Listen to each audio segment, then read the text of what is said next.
Here is the first internet clip show to offer to the daring a look into the final maddening space between life and death. A case of the Mondays. To avoid fainting, keep repeating. It is only a live stream. Only a live stream. Only a live stream. Videos and songs far beyond anything you've tested. A case of the Mondays.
Everybody, welcome to Case of the Mondays. I'm your host, Gene Skinner. Hope you're all having a good night tonight, wherever you are, whenever you are.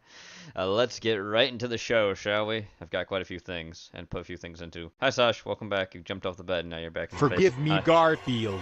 I burned the lasagna. The lasagna? No, he burned it. Please have mercy. Please have mercy, Garfield. Oh, no. Terrifying. No. No. No. Bugs Bunny no meme with Garfield. That's what that was. Thanksgiving in a can. Sure, Master Bob sent us in. I'm ready.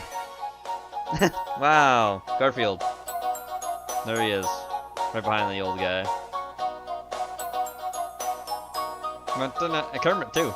Prince Howard's 40th annual Dancing to the Macy's Thanksgiving Day Parade is proudly brought to you by Crowder's Thanksgiving in a Can. Thanksgiving in a can. I'm ready. For years, you and your loved ones have enjoyed Crowder's family brand products. Have I? Such as Crowder's brand On-the-Go soup tablets. Oh boy, Crowder's I remember brand those. Crab Rangoon breakfast patties. No. Crowder's brand flavored sustenance paste. And of course, Well, that's what Strog Crowder's has. brand gluten bars. Now, Crowder's has an exciting new product your family is sure to Thanks love. canning, yeah. Crowder's brand Thanksgiving in a can. Oh, great. Hello, my name is C.B. Crowder. I am the CEO and sole heir of Crowder's brand. Why do you have a family neck food brace? products. When my What's going father on? first started this company, he made it very Wow, look at clear them that ears. he loved it more than me. And he's dead now. He's dead now.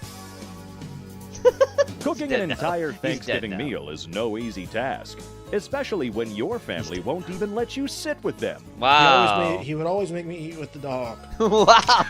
After 14 years of constant abuse, I had had enough. Then inspiration struck. I drew this on a napkin. It has been my dream to see this on shelves ever since. From the genius idea to put turkey into a can came the idea to put Thanksgiving in a can. It's all in the can. Turkey, stuffing, pumpkin pie, pecan pie, apple pie, mashed potatoes, gravy, cranberry sauce, green bean casserole. My mouth is water. Who could forget my favorite? The sweet yams with little... Who could forget? Why is it making so much noise? 1 second.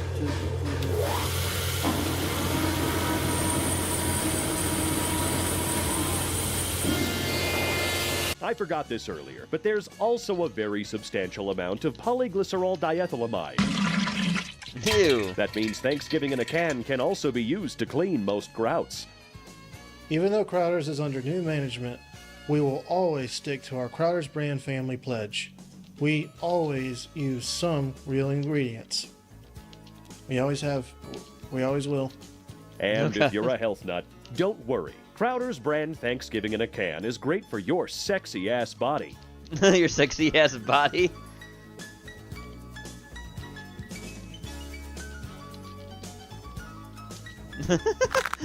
All this can talk sure is making me hungry.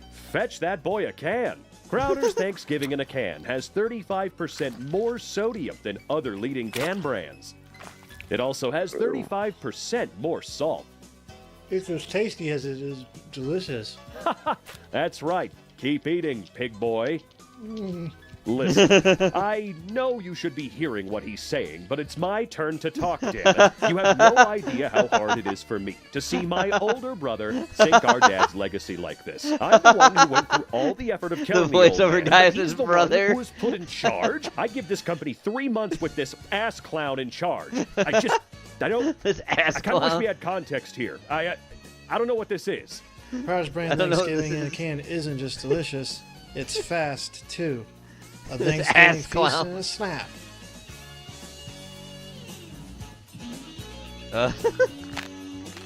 Uh, 6 steps is all it takes. Step 1, read through the included Crowder's cooking manual. Step 2, reread to make sure you don't miss any important information, dipshit. Step 3, shake that can. Step 4, microwave for 35 What? to Wait, you're microwaving a 555 can? minutes on high. Step 5, What? evacuate your home while it cooks. Yeah. Step 6, shake again. Step 7, throw that can against a wall. fuck? This will not only break up any solidified phlegm inside, but will also scare out any rats hiding Any in the rats can hiding through in the there? patented Crowder's rat evacuation hole, found Rat at the bottom of every evacuation Crowder's hole? product. Step What 8, the don't fuck? touch it or look at it for 2 to 3 hours. Oh, don't touch it or look at it. Step 6, enjoy. And if that's not enough, each can of Crowder's comes with a reusable fork inside. Oh, Perfect no, for oh, on-the-go no, there's a dining. fork in it and you Wow. microwave It that seems shit? Crowder's really thought of everything but the napkins. But the Why don't napkins. you check that can again? Why don't you check that can again? There's napkins. Ew. Dude. I think you scalded your hand. That's Here gross. at Crowder's, we care think of about 2 everything. things: making a shitload of cash and saving the environment. Goes That's why green our initiative. cans are made of a mercury amalgamate that What? dissolves when it rains. What That's like the having fuck? nature take out the trash. Boo! Before rain, after Crowder's rain. wouldn't be Is where that a it's dead at today animal? without its A dead customers. dead. That's why we love to give back. What's to the that next to it? customers. Like a dead fucking So when you're done, rabbit? drop off your Crowder's brand Thanksgiving in a can at any Crowder's brand Thanksgiving in a can drop-off stands. You and came we'll to hose them off and make Thanksgiving in a houses can, for less Tetsuya. fortunate. Thanksgiving in a can Oh, will but only that's be gonna melt available that, on though. Thanksgiving Day and will only be sold in stores that our truck Melt. driver wants to drive to. Yeah, you chumps have fun with your real Thanksgiving. I'll just stick with my Thanksgiving in a can. Yeah, those people. Fuck those guys. Let me stick with my Thanksgiving in a can. Don't eat the napkins.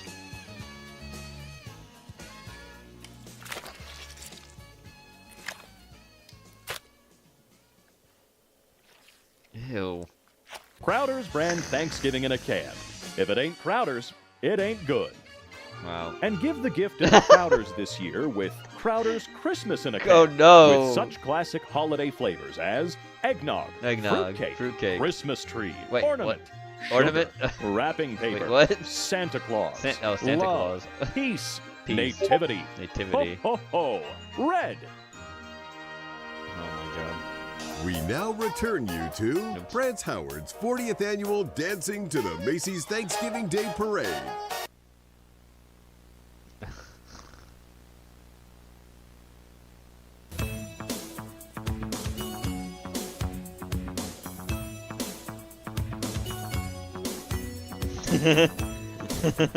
Yeah, exactly.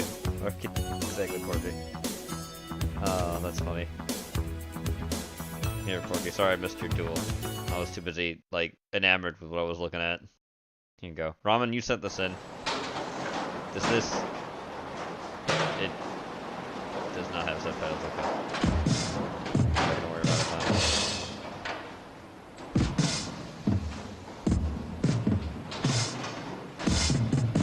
There you go, Porky. Pay attention this time. I'll look at the actual arena.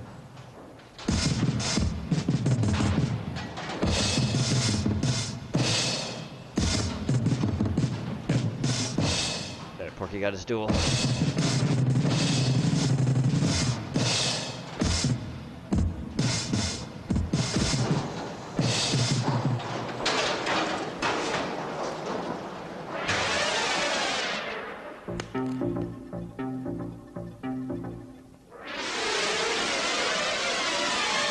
Wow, I can't believe all this Thanksgiving in a can's just falling from the sky.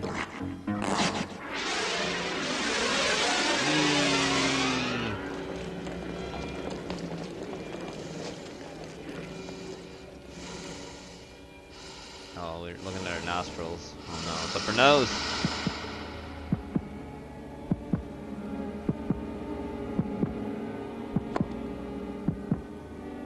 Wow, so this is what the inside of it looks like, huh?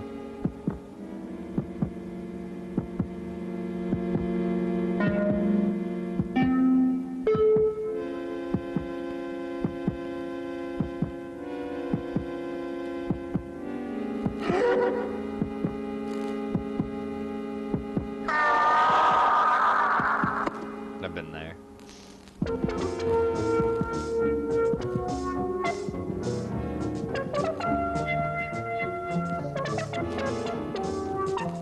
There's just a whole ecosystem inside your nose.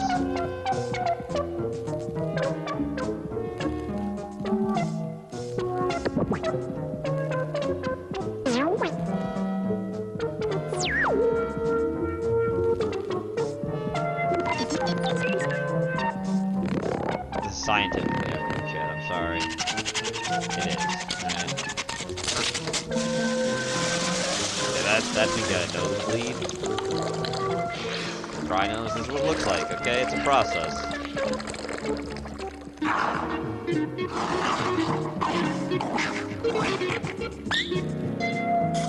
The guy who was eating everybody, the guy that came in here invasively, he's clearly a dust particle.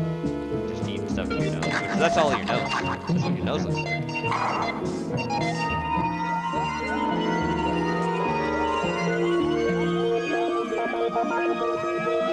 Microplastics, how do they work? Yeah.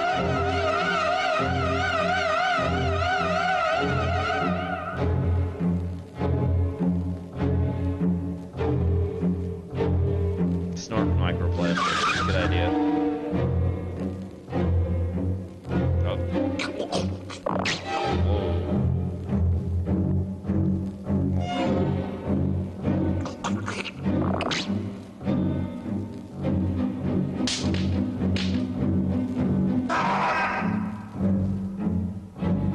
Ah!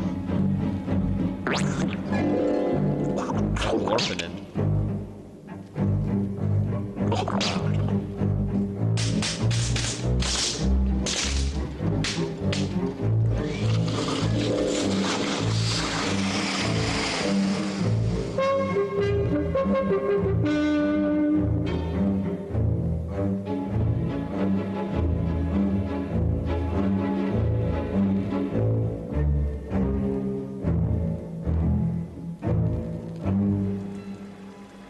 Why is it raining inside your nose? Got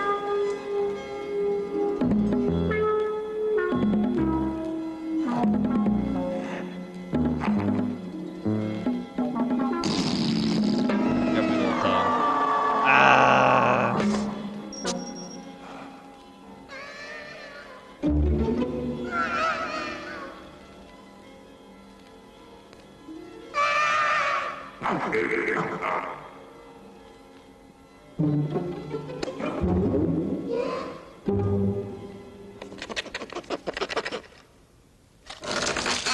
Timber.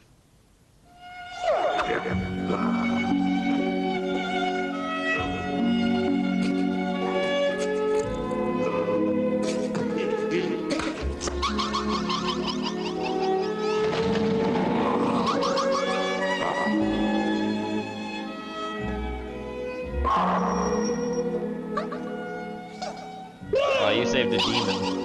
I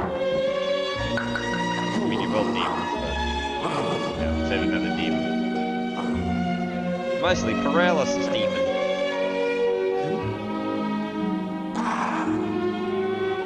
Oh. Ew.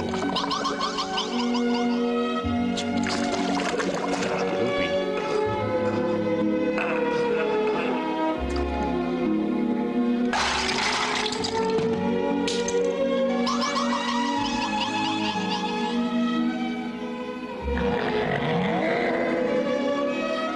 Did it turn to a fish? Like a shark now?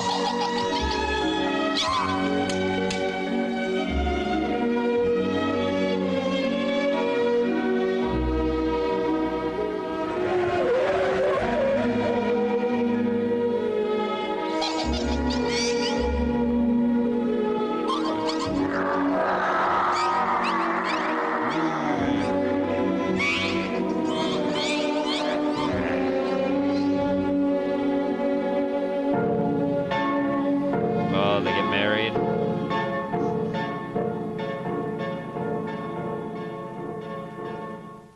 Is that what that means? Or is it time for bed? Sleepy?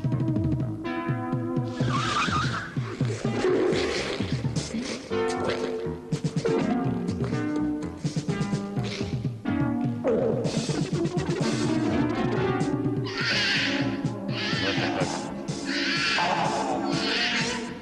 Great. That's how these things reproduce? Terrifying.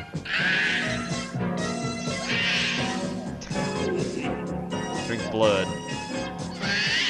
Pregnant. Ah, I hate it. Oh, they're all bloodsuckers. Conveyor belt line. Wow.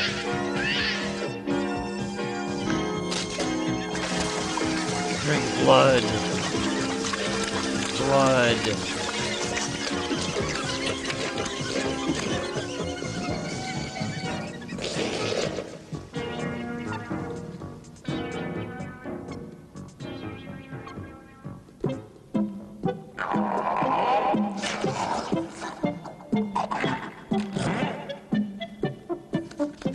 Now eat up. Eat the nose hairs.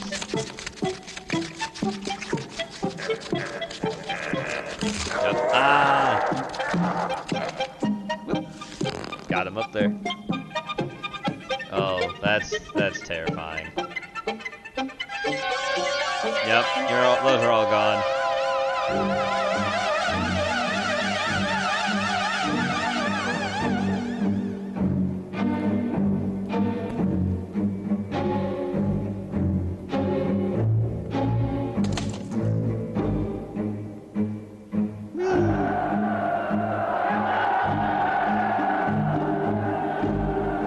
Knew that was gonna happen. They're gonna be eaten alive. Oh, there's too many of them. Oh, there's too many of them. Too many of the endless horde.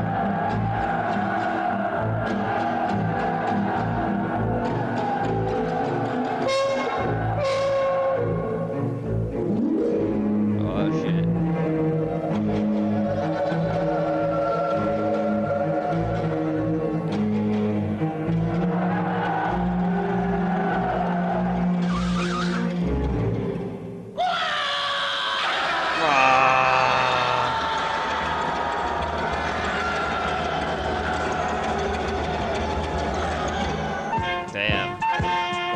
that nose is gone. They're gonna have to just cut that off.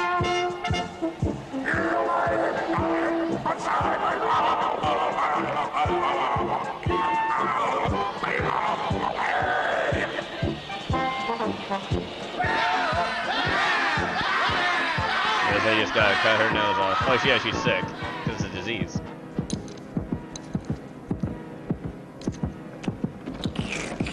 An aspirin.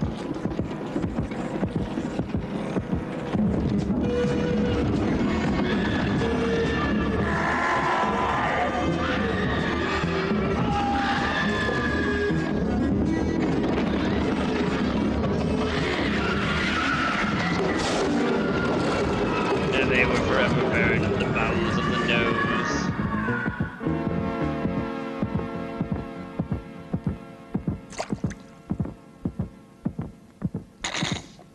Need to drink up.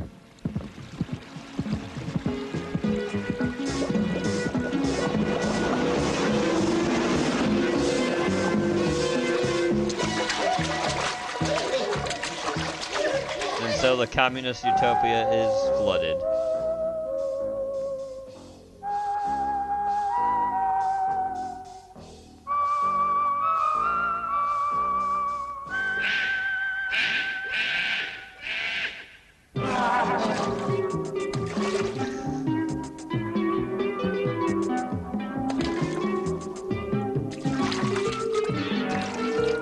Imagine dying, yeah. Because somebody called the Soviet Union in the bloodstream, yeah. Oh no.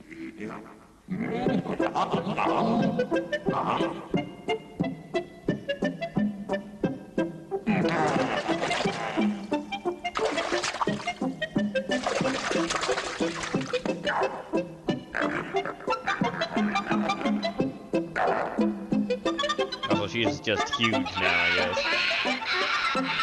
She never stops producing these damn evil things.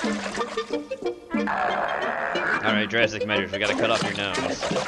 Do they all have their quad? Oh, so it's a virus adapting? Is the virus communism? Because I'm pretty sure the virus is communism. Say, oh, the virus is capitalism or something. No, the virus is communism.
Ah, yes. Smog everywhere.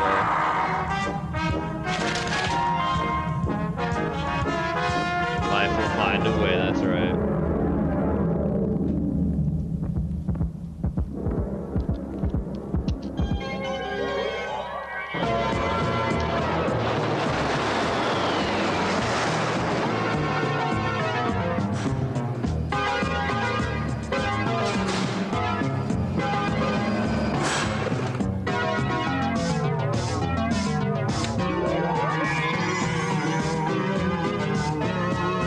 Up, here comes the shot. Nuke.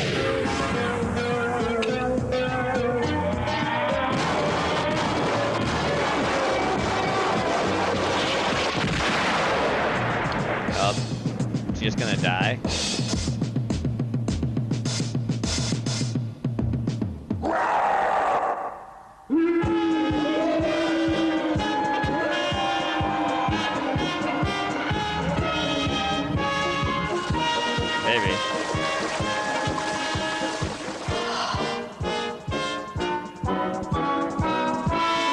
she's dead.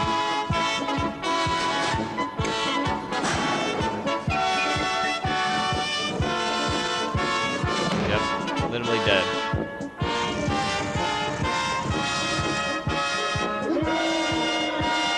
Oh, they're all gonna be incinerated, yep.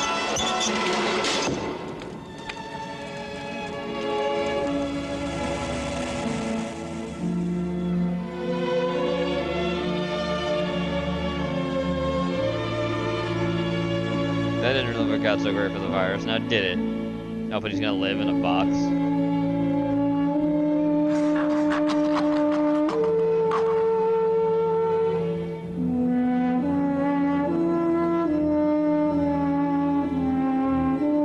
And then he went to Korea, I guess. That was interesting, Ramen. Thank you. Alright, moving on. Thanksgiving with RFK. Here we go. Who brought the turkey? I have a delicious turkey for everyone right here. Let me baste it. No, don't inject that into it. I don't want my turkey to have autism. Oh, honey, Autism. you're overreacting. We've been eating turkeys for hundreds of years, but not until people started injecting them with these chemicals did people start having autism. Hold on. Do I smell seed oils? Oh, Seed you oils. leave her alone. It's an old family recipe. How dare you bring that into my house? Oh, who cares? It's no big deal. I'll be the judge of that. Did you just shoot my turkey? No, it was a magic bullet. Get that out of my sight. No, it was a magic bullet. Robert, you hit Grandpa with a bullet. No, with the seed oils. With the seed oils? No! Grandpa, I'm so sorry. And he's still eating it. What do you think Maha stood for? Make our ancestors hefty again? It was an accident. Cut it out. More seed oil. If you looked any more like a beached whale, I would have cut your head off. Shut it. No. Does anything at this table not have seed oils in it? What did you bring? I hit this alligator on the way over. It's still alive. Die. Happy Thanksgiving, everybody. Now the alligator has seed oils. Die. Everyone's just fat as fuck because of seed oil. So that's how that works. Become a member at freedomtunes.com for exclusive cartoons. Alright. Ramen, you have this as unlisted. This was unlisted. I think we've tried to watch it before, but it didn't happen. So here we go. Here we go. I know you like this animation, so I'm playing it for you. Here you go.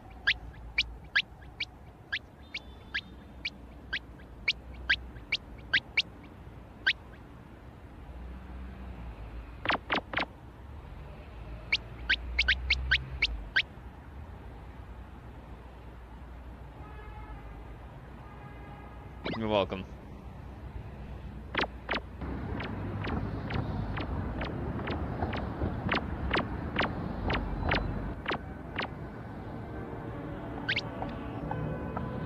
Look at that lady. Oh shit!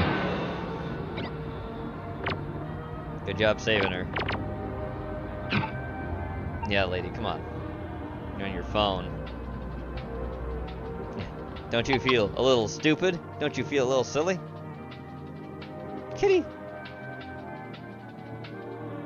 Is that a robot on robot violence? Wow. Grandma. Oh, kitties. Is she a robot cat? What's going on with her? Whoa! Flashbacks.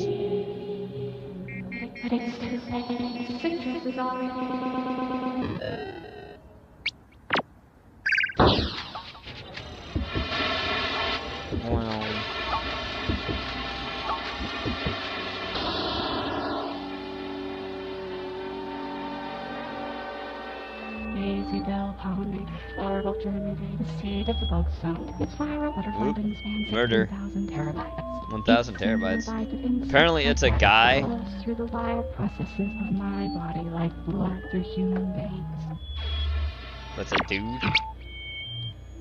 Uninspected intrusive variable.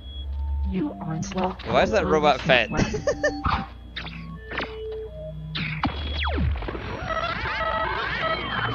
But you can't harm humans. I'm supposed to protect them. The first law of robotics says as well. That is Asimov's law, yeah. Self-righteous malware. Get out of my head. This network is precious to me. I wonder what could have possibly motivated you to threaten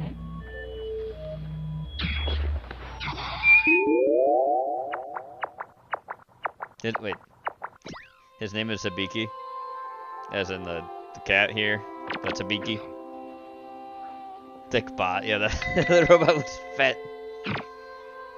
I think robots could get fat. The robots. I thought only humans could sleep.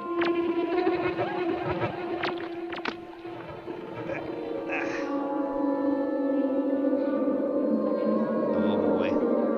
Also, are we in the Windows XP screen? You can feel my memories too, can't you, intruder? My name is Citrus. Citrus? Today, I'll be your sister's guardian angel. I'll be your guardian angel.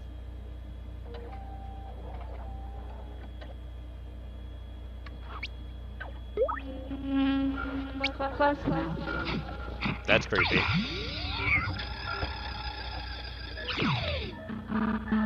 That's how I remember it.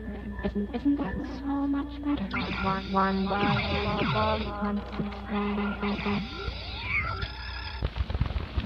I'm the Butterflips. computer network guardian angel. Its sole protector from harm. That is the responsibility they have tasked me with.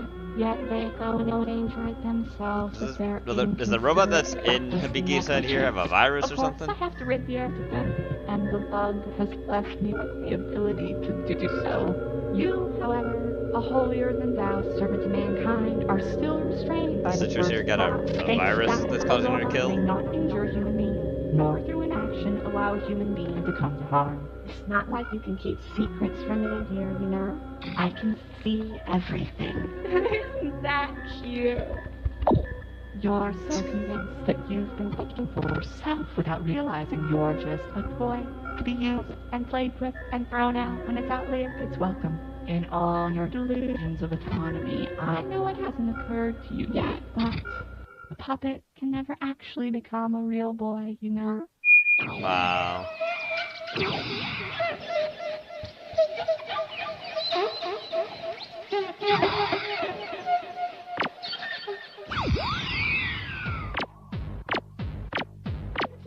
Yeah, this is Super Robot Monkey Team more than it's MLP, Jenny. I know what you're talking about. I'm going with ramen. Emotional manipulation, but yeah. Throwing a tantrum as usual. Oh, shut up.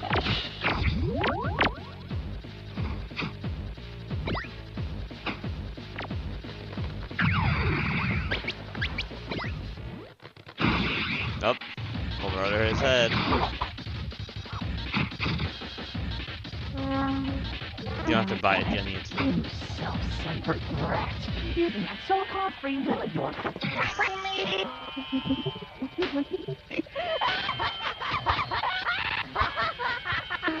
Free will, my ass. You can't even speak on your own damn. This is a bad robot. Again, that's weird, man. Robots are made fat. Kind of strange, but it's just what it is. No. We lost me after the stream. Yeah, it is unlisted, that's true. Because the creator's like, nope, I'm not making any more of this.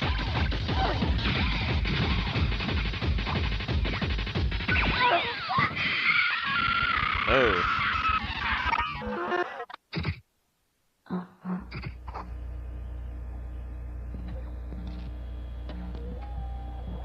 Mickey Tech Words.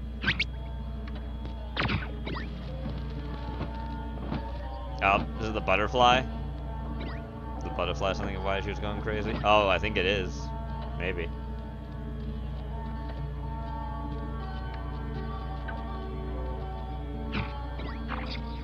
Oh, oh. Well then. Cybermind. Year 2000.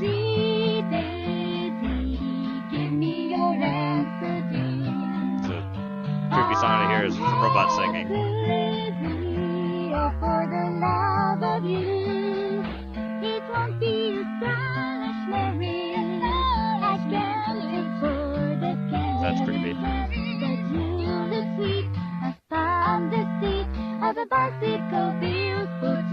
fact, the butterfly has eyes. Incognito. There we go. I found this. It's that time of year again put where it you have in. to buy nice gift for special someone or else they stop talking to you. And don't believe them when they say, no, I don't want gift. They want gift. So what do? You buy them teeth, of course. You buy them for teeth. me, Pacorto, down at the tooth booth. I get the best teeth in all of Deepton, and I'm not nothing but the ones in my mouth. Our teeth are locally sourced from the freshest of corpses. You won't believe how quickly we find these dead bodies. It's freaky fast. It scares me sometimes. We have all varieties of teeth. We got the sharp ones, we got the leaf teeth, we got the berry whites and the yolmy yellows. We also sell grenades. And yes, some of our teeth do have lice. It's not big deal. You just tell lice to scooch the scooch. You say scooch lice and then leave. It's really no problem. Look, I come from a long line of very respectable bastards, and you can trust that the keep you buy here will meet all of your teeth having needs. That's the bastard's guarantee. And I'm of course obligated to tell you that snorting teeth is against the law. But once you buy the teeth, I don't know what to do with them. I close my eyes, I can tell what you're doing. Are you snorting teeth right now? I don't know, I can't tell. My eyes are closed. Are you even still there? Hello? So come on down to the tooth booth. Unless you're that turtle brain, your poodle bud, you stay away from my store. I wink at you. Wink. Wink. The Wink, tooth wink. booth, located in the steak market of Deepton next to the blood puddle. Blood puddle. Oh boy. Okay, there you go, chat. I thought you'd enjoy that. Next. That's Colin. Ramen, you sent this in. Here you go, Jenny. Love.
Hi.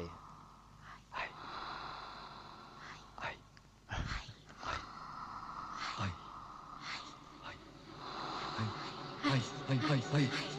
Hi.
Hi. Hi.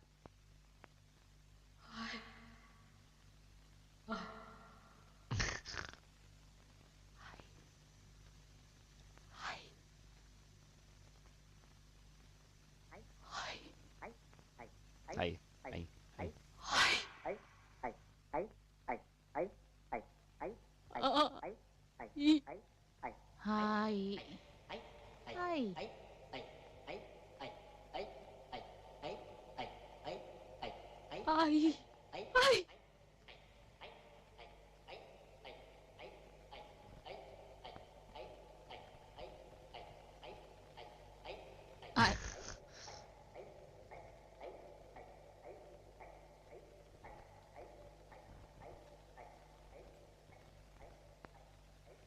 Sure, they're not gonna be so much calling anymore since winter's come, though. Just saying. No need for no field Mexican when winters come.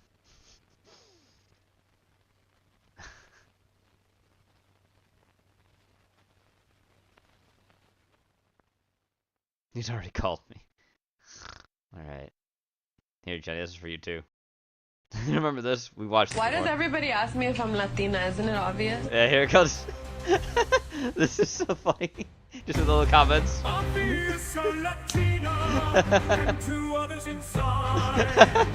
This chick.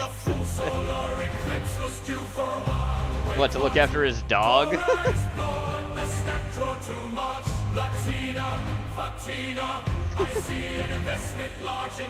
Balking. Imagine she was 2 steps Imagine she was 2 steps ahead. Oh yeah, the fans. That would hit. It's a cat whale. Tina. Tima.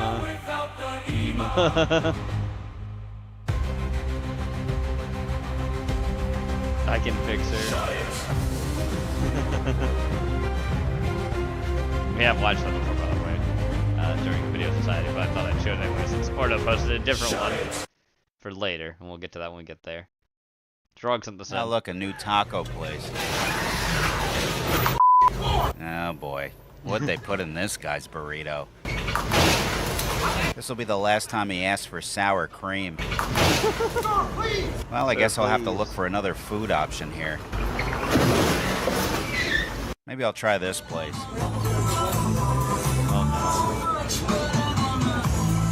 Okay, guys, can I look at the menu too, or do I gotta wait for... Oh, God, they're looking at me. Oh, God. I think I got a statue of this one sitting in my lawn. Okay, guys, you're creeping me out here. What's with the demon sounds coming from inside this place? What is that? Oh, this must be one of their offspring.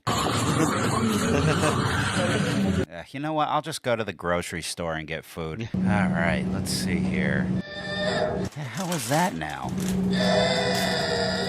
Sounds like somebody's constipated over in the frozen meat section. I pooped. Oh yeah, the chick Poor that poops lady. on the floor. She's like, see, this is why I wear Depends. My Power Ranger pooped. She did. She poops on the floor. Literally pooped. You know what? Forget food. I lost my appetite. Maybe I'll go get a workout in or something. Oh, Wow, no, Jenny. not her again. Ooh, woo. What am I walking into here? Is this a gym or a hospital? Oh, good Lord. Wow. Looks like Goro pulled a Bruce Jenner on us. That'll be quite the surprise in the next Mortal Kombat game.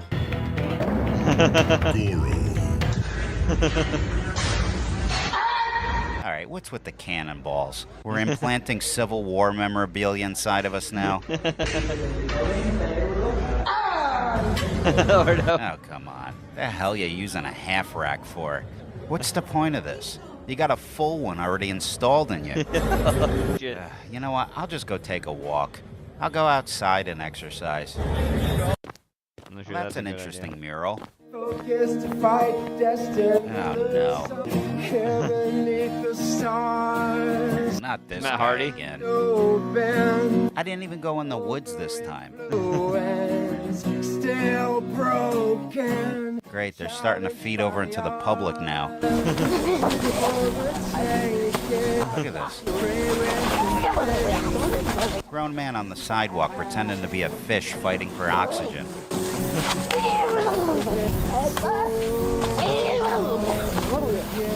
Yeah, this is somebody's son. You know what? Forget the streets, forget the woods. Maybe I'll just home. head into the mountains. No. See, this is nice. Let's go for a hike. Now, this is actually a good idea. Oh, I guess it's not. Yep, I thought I smelled sausage and peppers. Not a deodorant stick for miles.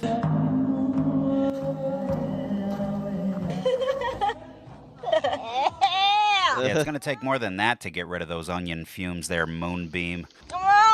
Do I dare to keep climbing? How many Trustafarians you think are up here?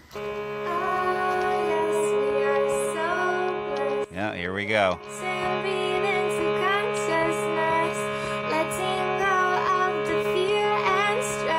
There she is, the Queen of Trustafaria.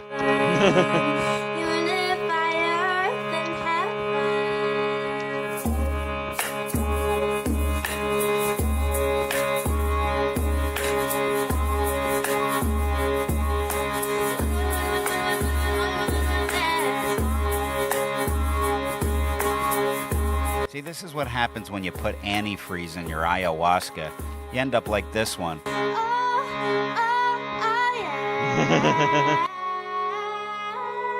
Where's a parasail when you need one? There are sucks, Jenny, yes. Thanks, Frog. Alright, Porky sent this one in. Cat tries surstrumming, the smelliest food in the world. Pretty much canned fish.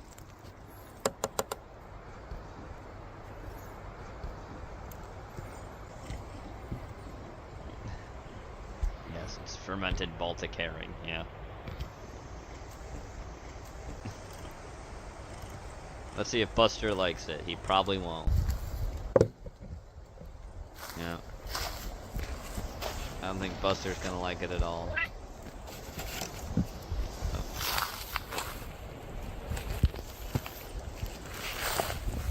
Why did we get him a tub to sit in? I think he was perfectly comfortable on the table there. I don't think Buster's gonna like it. Just saying. He's nosy, but I don't think he's gonna like it. I don't think you'd like it either, Sash. Sitting right next to me.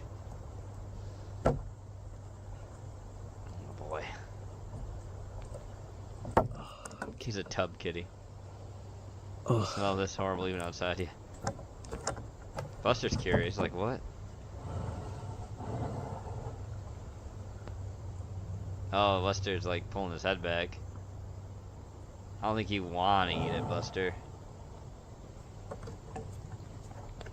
Yeah, Buster's already just leaving, dog. You don't want your food. He's gone. He's already gone. He's gone. Oh, whoop. Sashi just hit the mouse. 1 second. She reset the thing because she just went over the mouse. Sorry about that.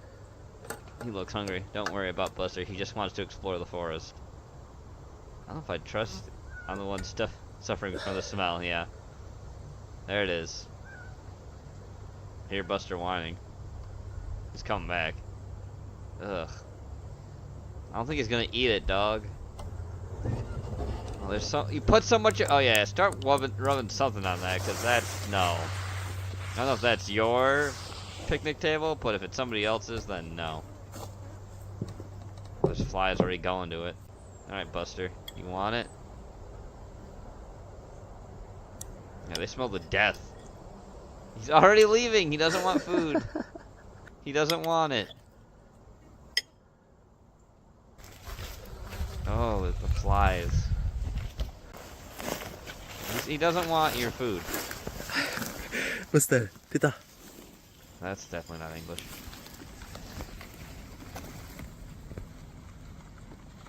He's not having it. No, he does not want it. I can tell. He does not want. He's not gonna eat it. Like he looks like Sasha a little bit too. A little purse lip thing. He's got that too.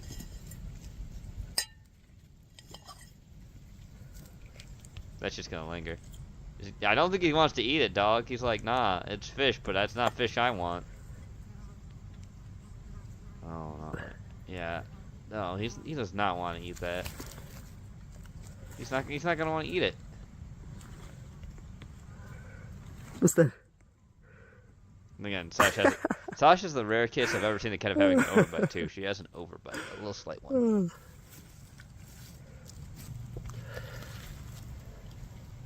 Maybe Buster does too.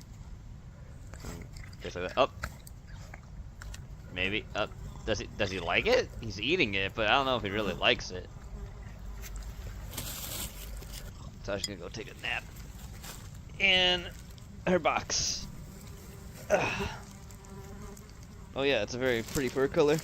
It's treats. Oh, now it's just treats. It's not the fish. Okay. I was gonna say I don't think he wants the Surströmming dog.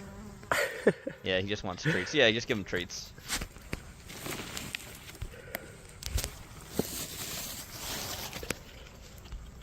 The fucking fly is buzzing around. Let you know that they're gonna eat that. They'll eat that fermented fish. Look at them. Very pretty.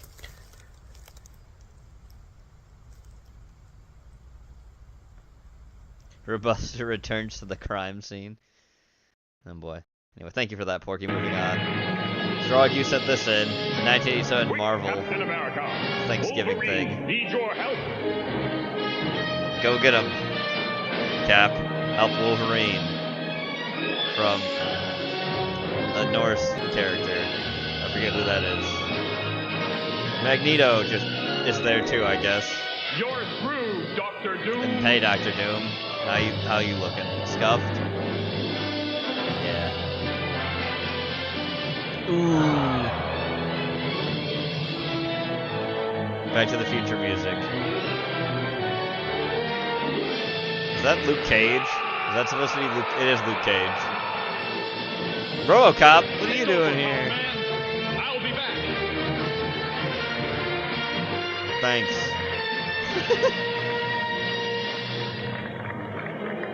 Is that Emma Frost? What's going on? Is that Daredevil? He's blind, you know. Climbing's not always a strong suit. Hulk? Up your old tricks again, Hulk? Wait. Is this when Hulk is a bad guy? It's the 80s. Is Hulk a bad guy still? Is he a good guy? I can't tell.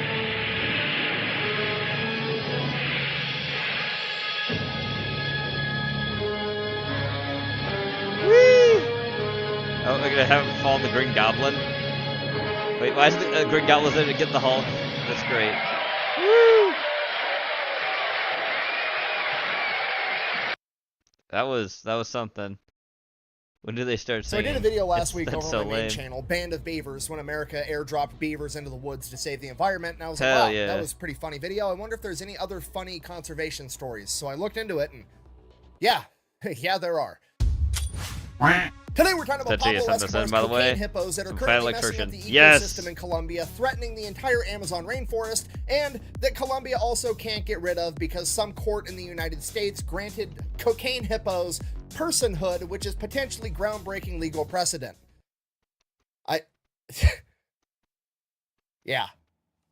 Nicholas, did you get a beer vending machine? Maybe. Why? For the home gym downstairs. What home gym? Crandall Fitness sponsored the video and gave us a home gym.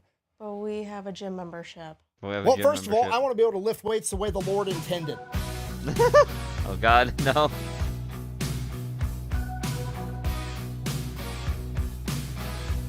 Wow. That's disgusting. You should wear clothes.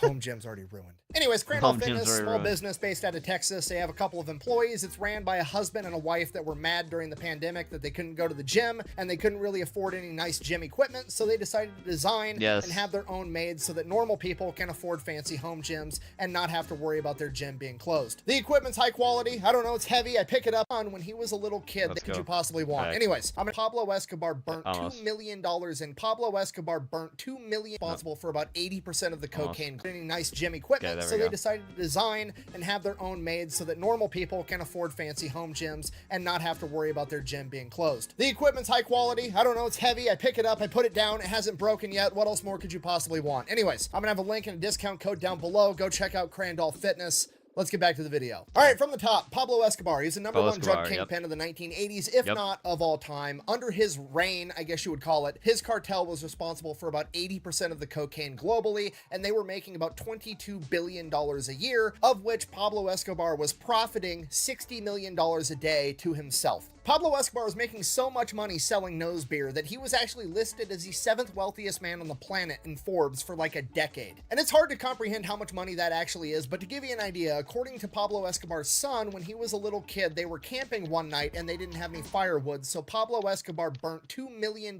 in cash so that they could make some s'mores. Wow. I haven't had anything yet, so how can I have some more of nothing? You're killing me, Smalls. Okay, killing this man me, was Smalls. spending $2,500 a month on rubber bands to hold all of his $100 bills together. That's how much money this guy was personally making. This guy made so much money selling nose torque that he didn't even have anything to buy anymore, so he just started spending all of his money on whatever he could get his hands on. By the time he was done, he owned 141 houses, 142 planes, 20 helicopters, and 32 yachts. I'm rich, and at some point bitch. along the spending extravaganza, he's like, I guess I'm just going to start collecting rare, wild, exotic animals because there's literally nothing else I can spend my money on. He had a rhino, he had an elephant, he had a giraffe, he had a bunch of exotic birds, and one of the things that he smuggled in was 4 baby hippos, 1 male and 3 females. And as those hippos grew and matured, Pablo Escobar may or he may not have fed people to them based on their ethnic background, or at least that's what the Netflix TV shows led me to believe.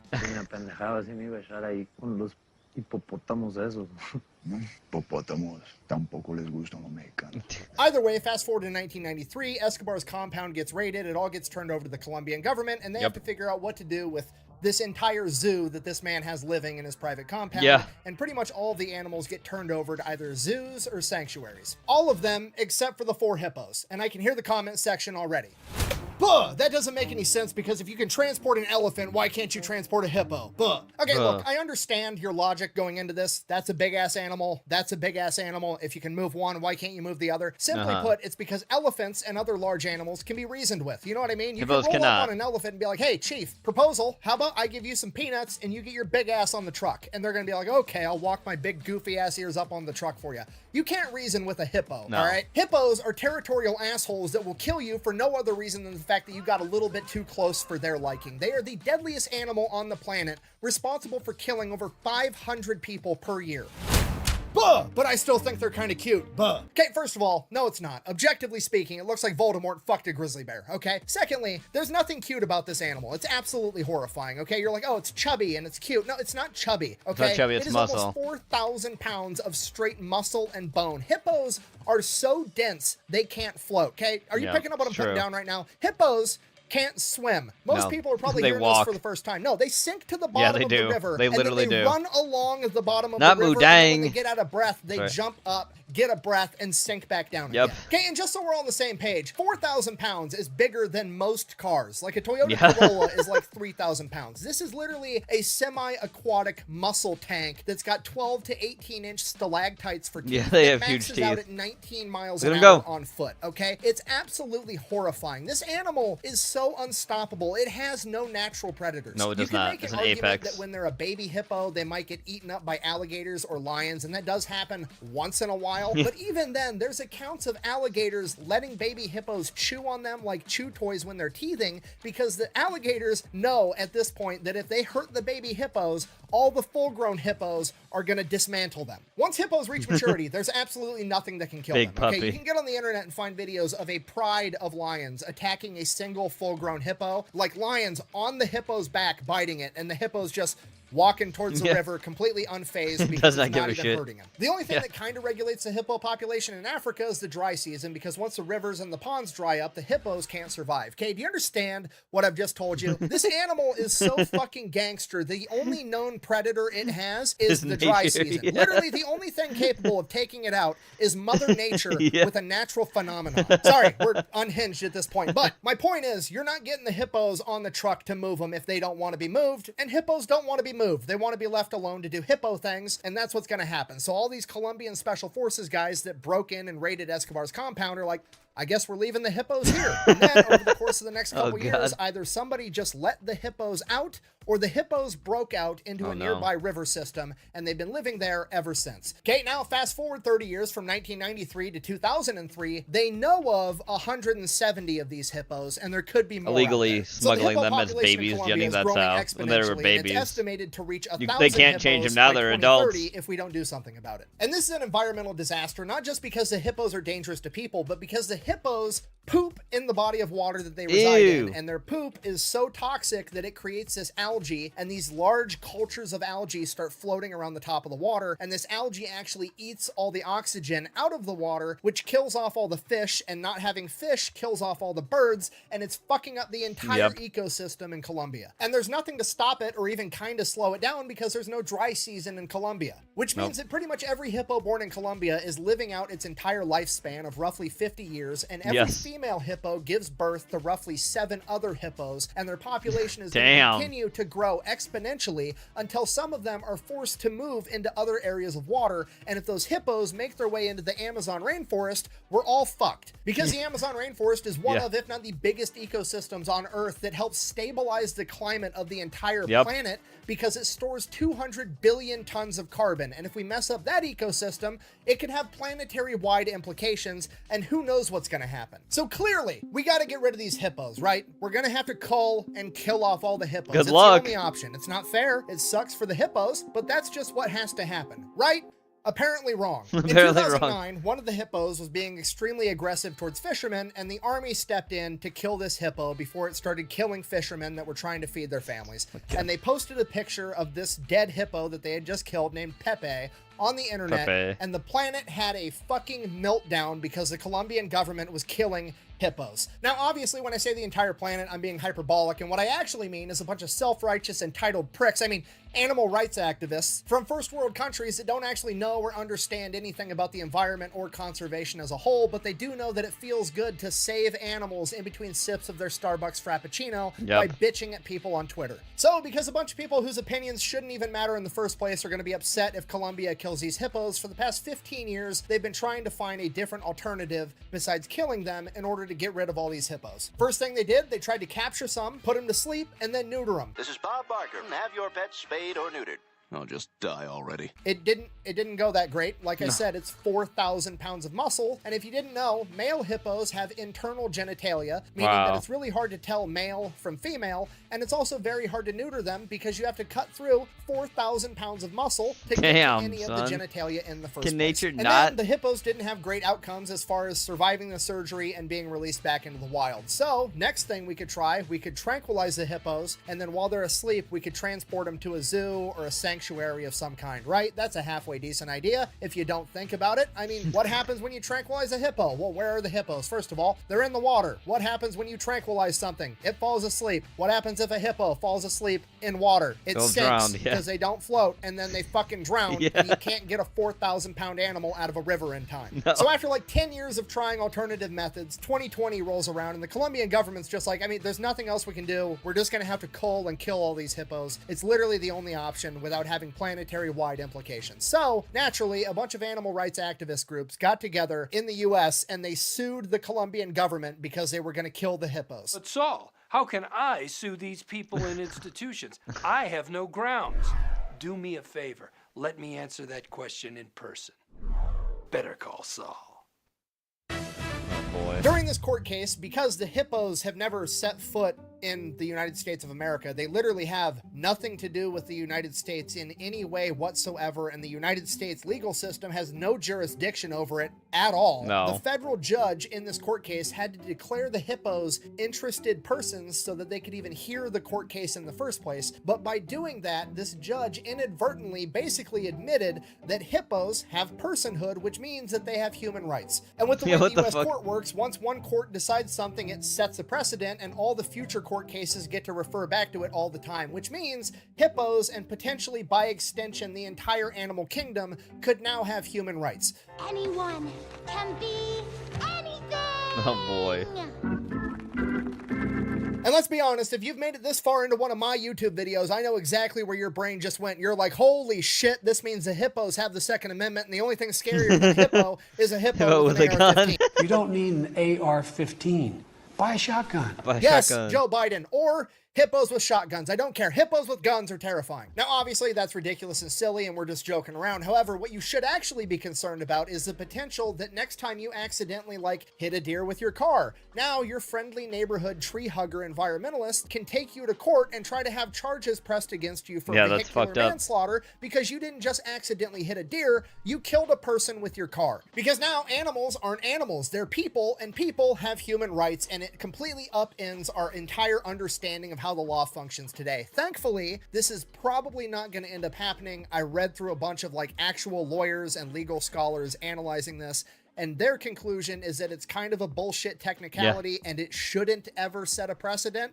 However, shouldn't still implies that it kind of sort of might one day, which is horrifying. Yeah, But that's U.S. dumb. law and precedent aside, it's affecting the Colombian cocaine hippo situation because it's putting a ton of political pressure on the Colombian government. Now, in order to fully appreciate what is going on here, you really got to put yourself in the Colombian politicians' shoes, right? On one hand, you've got an environmental disaster with potentially planet-altering implications that's being instigated by cocaine hippos from Pablo Escobar. And on the other hand, the United States, you know, the country whose military budget is literally twice the size of your nation's GDP, just came out of left field and they were like, oh, hey, by the way, the hippos in your country, no other hippos and no other animal in the planet ever, for that matter, has ever been considered a human. But the cocaine hippos in your country, we consider them to be people now. And the Colombian government is like, what the fuck does that even mean? What does like, that if we mean? cull these hippos to save the world, are you guys going to consider that a genocide? Or like, what's going to happen? You're going to put an embargo, quit doing business with us, wreck our entire economy over some hippos? What? And that's pretty much where we're at today. Nobody really knows what's going on. The Colombian government doesn't really know what to do because everybody's too busy arguing about the moral and ethical dilemma of killing off hippos/people while the hippos are in the background pooping all over the rivers and the ponds, killing off all the fish and the birds, destroying the ecosystems of Colombia and potentially by extension in the future the entire Amazon rainforest. And nobody's doing anything about it. I feel like I'm in an episode of Black Mirror. You know what I mean? Because maybe I'm simple, maybe I'm stupid, maybe I'm just a horrible person and I don't see the value in all animals' lives in relation to saving the entire planet. However, I feel like the options are pretty simple. A, save the environment. B, give a fuck about the feelings of people that don't know what they're talking about because it will make them feel better if hippos don't die, even though they wouldn't know about it if they did. And somehow, the feelings of random people is winning while the clock is ticking down to an environmental catastrophe. Like, the entire thing has made me lose so much faith in humanity, it's unbelievable, because I'm now absolutely certain that aliens could crash land on Earth, like aliens, like from the movie Alien, you know, not intelligent life forms. Their sole purpose is to run around and kill anything that's alive. Those things could crash land and start murdering everything. And I guarantee you there would be activist groups that were protesting to make it illegal to fight back against these aliens because they have a right to live too. I do not call them aliens because alien is a derogatory term for anything. Oh, that's so true. Even extraterrestrials. That's where people are at, and it's the dumbest thing I've ever seen in my life. It's dumb. Now, my personal opinion, and this is going to show you how horrible of a person I am, I don't think the Colombian government should kill off all these hippos. I really don't, because that would cost the Colombian taxpayers money, and that's dumb. The Colombian government should issue tags and let a bunch of foreign, rich, wealthy hunters come in and kill hippos for $100,000 a piece. They'll pay money to fix the problem for you, and then you can take all the millions of dollars that would net Colombia and put it back into preserving and helping the environment, which has been damaged by these hippos. But we're never ever going to do that because that would make sense, and making sense usually hurts people's feelings. So I guess this is just where we're at. I'm sorry, this video got way more angry and unhinged than I ever thought it would. So I guess in conclusion, this is a story about how Pablo Escobar, the drug kingpin, smuggled in 4 baby hippos into Colombia, and now generations later, all of the hippos are somehow considered people, and they're going to destroy the Amazon rainforest, and nobody's going to do anything about it because a bunch of self-righteous know-nothings think they're helping. Thanks for watching. The best way to support the video is go buy some merch over at thefatelectrician.com. Quack bang out. There he goes. I need a fucking beer. After that. Alright. Here, Shrug, this is for you. Porky put this in. Up. Let's get back to it. No one did that. There we go. What's up, guys? Doing a little bit of a travel job. This couple's so nice, we just had to go out there. We're out in Loudon, New Hampshire. You can see this garden area. Obviously, could use an upgrade. This whole thing we're gonna rip out. For the left side of this, there's gonna be a small patio. They wanna put a pergola up. So we'll have that whole thing set up, get the patio in, then there's gonna be this garden area with raised garden beds. It's kind of fenced in. Dress up the outside of it, all in like stone and stuff, just make it look pretty. I'll show you guys the end result pretty damn soon.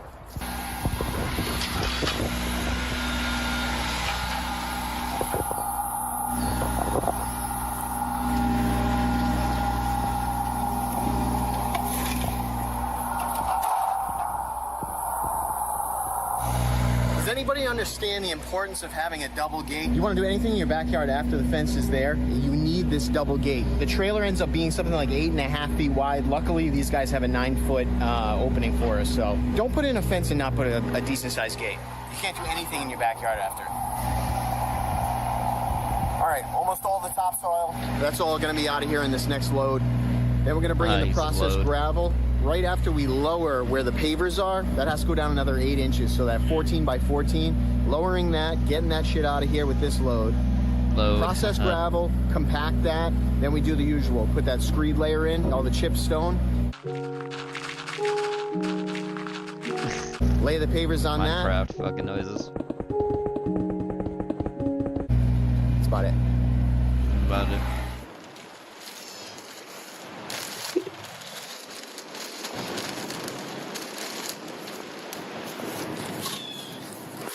You see, we're gonna bag it for now.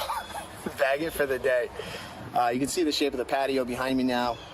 There's going to be a U-shaped raised cedar garden bed that's going on that far side of that walkway. We have a couple more cuts. To make on the soldier course. Finish that up, then we're going to compact it. We're going to do the polysand thing. Check it out tomorrow. I'll show you.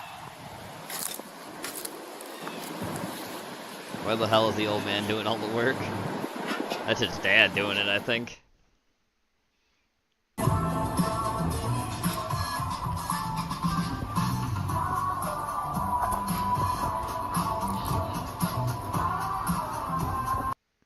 Okay.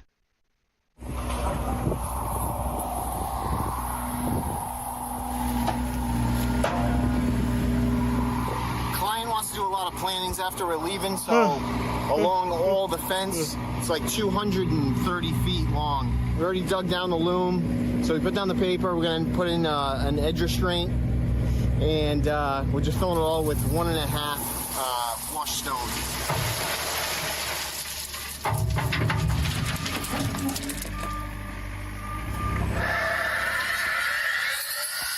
Oh, see, now he's doing something, Ordo.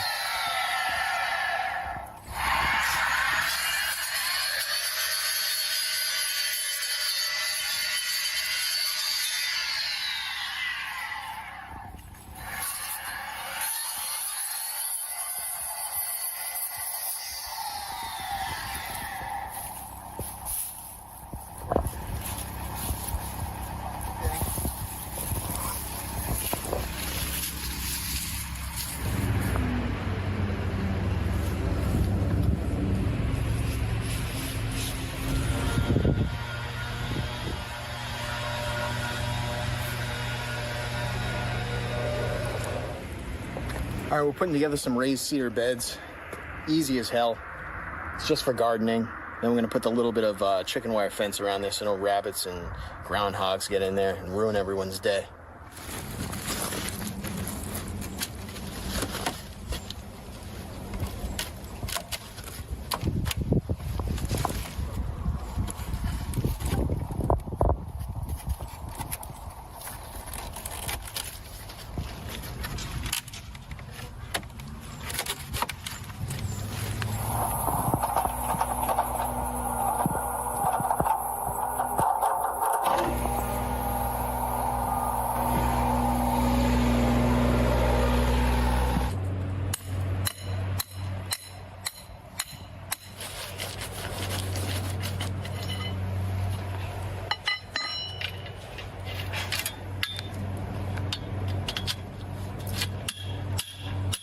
Boom, boom, boom, boom.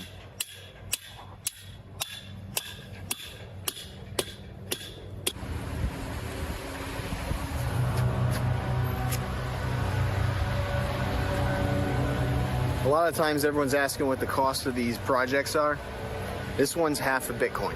The client is a tech millionaire. And I said, well, let's do some Bitcoin. So we said half a Bitcoin for this job. Works out for all parties. What does that mean? What does half a Bitcoin Right, translate Richie? to real money? Because Bitcoin's trash! Richie approved.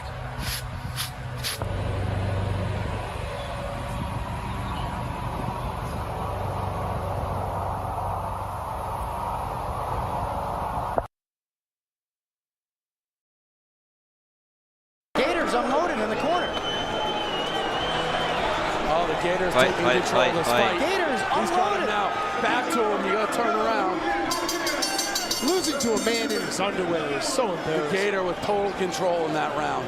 The Gator looks very awkward even when he's being and pulled. Gadusman doesn't know what he's doing. He's getting out of the ring. And he's out of the ring. I don't think I've seen that before. Yeah, he's on the Now wrong he's gotta side get of the back rope. on the ring. Back in. Girl. Well, he just didn't know where that stool was going. They're late on the stool. We got to clean that ring. Someone threw a beer into the crowd. Hopefully they're ejected. Booty. Why would you ever throw a beer into the ring? A full beer, too. Yeah, it was a full tall boy. That probably cost a lot of money. We got security over there looking into it. Oh, the spider web on the axe. Walking in the spider web. You know what that signifies? If you're doing the thing, Yep. you get caught in Get the caught in thing. the web, Yeah. no doubt. I'm walking in the spider web. Yeah. Maybe so she leave a wants people to message and sling call some me more back. webs. Yeah, You know what I mean? Oh, Gwen Robbie. Stefani. Kids show. There's still some kids out. Brandon Walker's children are definitely watching this. Yeah. Daddy, what did There is Robbie a mean when he said kiss mark on her splurge some spider webs on her ass? Brandon Walker, put your kids to bed. Robbie Fox here, rough and rowdy commentator and ringside correspondent. Alright, If you're new to Strug, the you channel, put this in. Here we go. Trust me, I know what Sledgehammer. I'm doing. The funniest cop show ever. Sledgehammer debuted in 1986. It was a parody of cop movies at the time. Boom. And was basically a comedic clone of Dirty Harry. Oh, The boy. first episode even had the same actor played the mayor as played the mayor in the movie Dirty Harry, actor John Vernon. More on him later when I list the Sledgehammer Incredible Hulk connections that might surprise Oh, you. boy. The show only lasted 2 seasons, but maybe it was because Sledgehammer was too manly, even for the 80s. What's going on? I gotta get to work. I've got a sniper on that roof.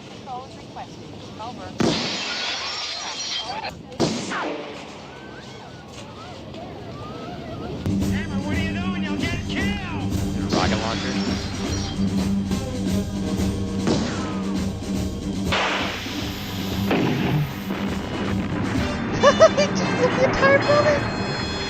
I think I got him. Wow. Hammer was possibly the toughest, roughest, baddest, manliest man to ever air on television. Not counting Mr. T and Chuck Norris, of course. No one will ever know for sure who might win that fight. That man makes Rambo look like Pee Wee Herman. Oh, hey! John Vernon. He loved his gun almost too much. He even talked to it. It was in the first Before his Dirty Harry partner, movie, by the way, as Dory the mayor. Drew, showed up. His gun was probably his only friend until she showed up, and she even seems to be sweet on Hammer just a bit, even though Hammer is supposedly a major sexist. Look at her. She's a woman, sir. She's clearly a woman, right? With She's all due clearly a respect. woman. Look, I'm not going to partner with a woman. I'm not going to partner with a woman. I'm a man. I can do anything you can do. Except conceive. Except conceive. Never shoot at a woman. Sorry, Francine. Call me a feminist. From the very first episode, it was clear that Hammer was attracted to Dory. That was excessively violent and completely unnecessary. I loved it. I'd like to fight you sometime, Drew. You're on. Dory was played by Anne Marie Martin, who strangely did not do any more acting after the series, but she did write the blockbuster movie Twister in 1996. Oh. Sledge himself was played by David Rask. The year before Sledgehammer, he guest starred on Miami Vice as a bad guy on the episode Bushido. If memory serves me correctly, the series actually aired against Miami Vice on Fridays. Oh, did and it? Dallas, I believe. Wow. Back to Miami Vice.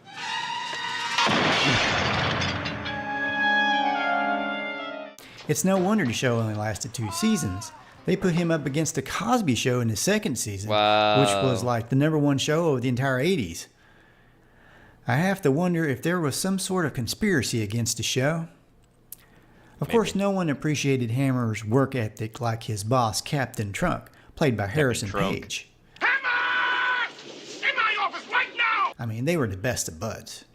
You couldn't resist it, could you, Hammer? You couldn't resist blowing up a building on your way to work this morning, could you, Hammer?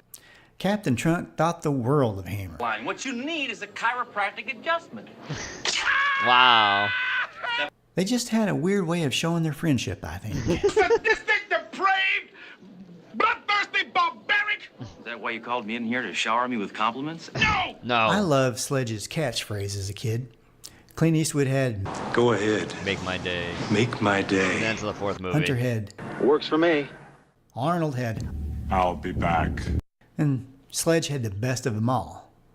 Trust me, I know what I'm doing. Trust me, I know what I'm doing.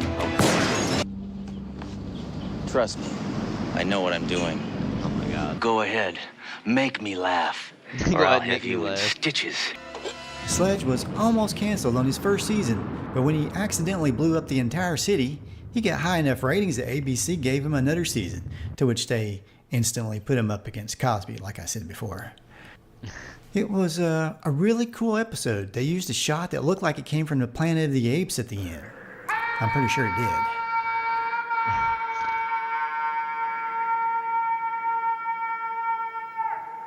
The weird thing they did, which I have to admit disappointed me as a kid, is they started the series in the second season, supposedly 5 years before Hammer's bomb mishap, and they just went on like nothing happened. Even Dory was still there, even though she only knew Hammer a year. I guess I was really hoping for something really creative and mind-boggling, like Hammer using time travel to put the world back to the way it was before. That would have been something. I mean, I know that would have completely changed the series a bit, but to completely ignore the whole bomb thing, well, was just really disappointing. And it was just kind of an easy way out. Really way too easy. Yeah. They did go sci-fi a bit for the episode Hammeroid, where Sledge basically becomes That's Sid Haig! Look, Sid showed up, guys. I am cognizant of what I am doing. Look, Sid's in the Like show. a lot of heroes in the 80s, Sledge was all about health and fitness. He was an inspiration to us all. The Surgeon General has determined that cigarette smoking is very bad for your health. Why don't you just quit? A typical donut is nothing but dough and sugar fried in fat, am I right? Right. Now that fat gums That up guy your is gonna arteries and steal goes to your something. brain, and you turn liberal. Now you turn liberal. Before we get into the Hulk connections of the series, Oh boy, that's funny. one cartoon guy who is pretty tough in his own right and is one of the manliest men of prehistory and today, too, and that's Ugg Lug, star of Caveman Comics, my book series. Oh. Help me bring back manly tough guys into a world that hates us manly men, and buy Caveman Comics at Amazon, and possibly post a review on Amazon. I'll post a link down below to the book. Now, wow. Someone has to stick up for testosterone in this crazy world we live in, don't you think? Okay, here are the Hulk connections. John Vernon, who played the mayor of San Francisco in the first episode, Yes, he was did the General voice Ross. of General Yep. Thunderbolt Ross for 14 episodes of the Animated 90s Hulk. Incredible Hulk animated series. Bill Bixby himself from the Incredible Hulk TV show directed 8 episodes of Sledgehammer in its second season. Episodes like Play It Again, Sledge, Death of a Few Salesmen, and Hammer Hits the Rock. Bixby actually directed the last 2 episodes of the series. The very last episode of Sledge being Here's to You, Mrs. Hammer. Now, Bill Bixby even appeared in the episode Hammer Hits the Rock in the second season. He once busted my mother for tearing tags off of mattresses. Sledgehammer was a Marvel comic book, at least for two books. Wow. Although he had a gun-wielding fake Spider-Man on the cover of issue 2. I don't believe the Hulk appeared in the short-lived 2-issue series, but he could have because it was published by Marvel Comics. Hey, if you'd love to watch the entire series and laugh yourself silly while supporting the TV Crazy Man channel, where classic pop culture is never forgotten, then check out the link to the Sledgehammer DVD set at Amazon in the description below. One last thing, if you've been keeping up with what's going on in the last few years in kids' entertainment, you know it's went from learning the ABCs and just having fun and laughing to complete political brainwashing. So I've been working on a kids' channel that sticks to old-fashioned basics. It's called the Freddy Cat Cartoons Channel. Check it out when you get a chance. It's a work in progress, but the goal is to be a great source of fun and entertaining animation for all ages. Amazing. Thanks. Please subscribe, hit the bell for future notifications. Moving on. Thanks, Strug. Here we go. If you've seen the game Pizza tomorrow, Tower, Anton this game's Blast releasing. very Anton Blast, with its baby. fast-paced action platforming, except our protagonist Anton is angrier, more destructive, and vulgar. Goddamn son of a... But that's only a small piece of what gives Anton Blast its own identity. The story kicks off with Anton getting his spirits stolen from Satan, so you smash and crash your way through levels to get them back. By Your spirits, moveset you is mean fairly booze, simple but alcohol. satisfying to chain together. You're armed with a hammer that can be slammed into the ground for a bigger jump, a destructible dash that can destroy both objects and enemies, a ground pound type move that can I sure crush do love things, Wario a slide to fit Land through gaps games. and damage certain enemies, and a Sonic style ball transformation you can use on certain slopes to speed through blocked narrow gaps while destroying things, of course. These moves are good on their own, but you'll be feverishly combining all of them to quickly make your way through levels as you identify what this moves game. to use in combat. Tomorrow, it's released. I'm looking forward to it. Looks fun. Dashing will give you extra speed, for example, so it can be paired with a jump to cross large gaps. Every level has its own identity, often with a corresponding power-up. The sewer level has a rideable swordfish that can ride up water streams, whereas the Bomb Candy Mines level has you turn into a bomb at certain points that can explosively bounce and dash to explode That's very walls blocking your Wario way. Land-like. Every level has unique gimmicks like this and consistently introduces new enemies and level elements to keep the game fresh throughout. Levels have a foreground and background that you can jump between at certain points to progress. Amazingly, I was rarely confused as to where to go despite all the bold colors, over-the-top animations, and speed of the action because of the intuitive level design and diegetic elements telling you what to do. It can get a bit confusing when you have to backtrack through parts of the level or figure out nuances of the level-based power-ups, but nothing you can't figure out with a little experimentation. Each level has 4 detonators you have to hit in order to complete the level. Oh boy. Hitting a detonator will destroy blocks of that color, which opens up new paths to explore. Once you reach the end of a level, you set off the happy hour timer, which has you rush back to the start before the timer runs out in a remixed level layout that emphasizes speed. These sections are more linear, ensuring your focus is on execution. Destroying everything in your path and collecting poker chips is encouraged because it earns you money which can be spent at a shop in the hub world for upgrades like more health, for example. Levels also encourage exploration because there's often money or collectibles hidden off the beaten path. There are several standalone boss fights having you use your moveset purely for combat purposes. These were an excellent change of pace, with fights generally taking place on a single screen, but the game isn't afraid to mix up that formula either. Some bosses have you dodge attacks while waiting for an opening, while others can be attacked anytime but have a lot of moves to dodge while doing so. Bosses have multiple phases with a lot of health, ensuring you really have to learn their patterns. Fights always feel difficult yet fair, with a checkpoint after each phase. I genuinely can't decide if I like the boss fights or levels better because they're both so good at utilizing your moveset in different ways. Anton Blast is an ultra-tight, chaotic action platformer with a nuanced moveset that's fun to use in both combat and while speeding your way through stages. Levels never get old as each one brings new enemies and unique gimmicks to the table. Animations are full of juice, so everything you do feels impactful. Levels and movement feel like a cross between a Sonic game with the speed of moves, but the level design and platforming elements of a Wario game. Yeah, they should be, yeah. The 12 stages and 8 boss fights took around 7 hours to complete, which felt like the perfect length. I guess I'll have to play Pizza Tower now. Thanks for watching, give me money on Patreon, and don't forget to like and subscribe. Man, Larry said, give me money. Alright, there we go. I put this in too, here we go. We got some possum talking about Gladiator 2. Possum and I find garbage. There's garbage as Gladiator right 2, the sequel no one asked for to a movie that came out 24 years ago. Hey, instead of spending the first quarter of this video prattling on about things you already know and giving you my personal history with Gladiator as if it had any real significance to my life, and how I'm just such a big maybe there's some fan Donkey Kong Country in there too as well, as if any of you care, and padding, a lot of good filler influences to for get those this video games, to over 8 minutes game long for the itself, sake of that juicy mid-roll ad. Why don't I just get right into it? Main guy's wife dies in battle. This seems like a really small thing, but it actually changes everything and sets the tone for not just this movie, but also this review. First of all, historically, there's a reason women rarely ever fought in battles, not the least of which is the fact that a 100-pound woman is not going to be effective using a war bow with a draw weight greater than her body weight.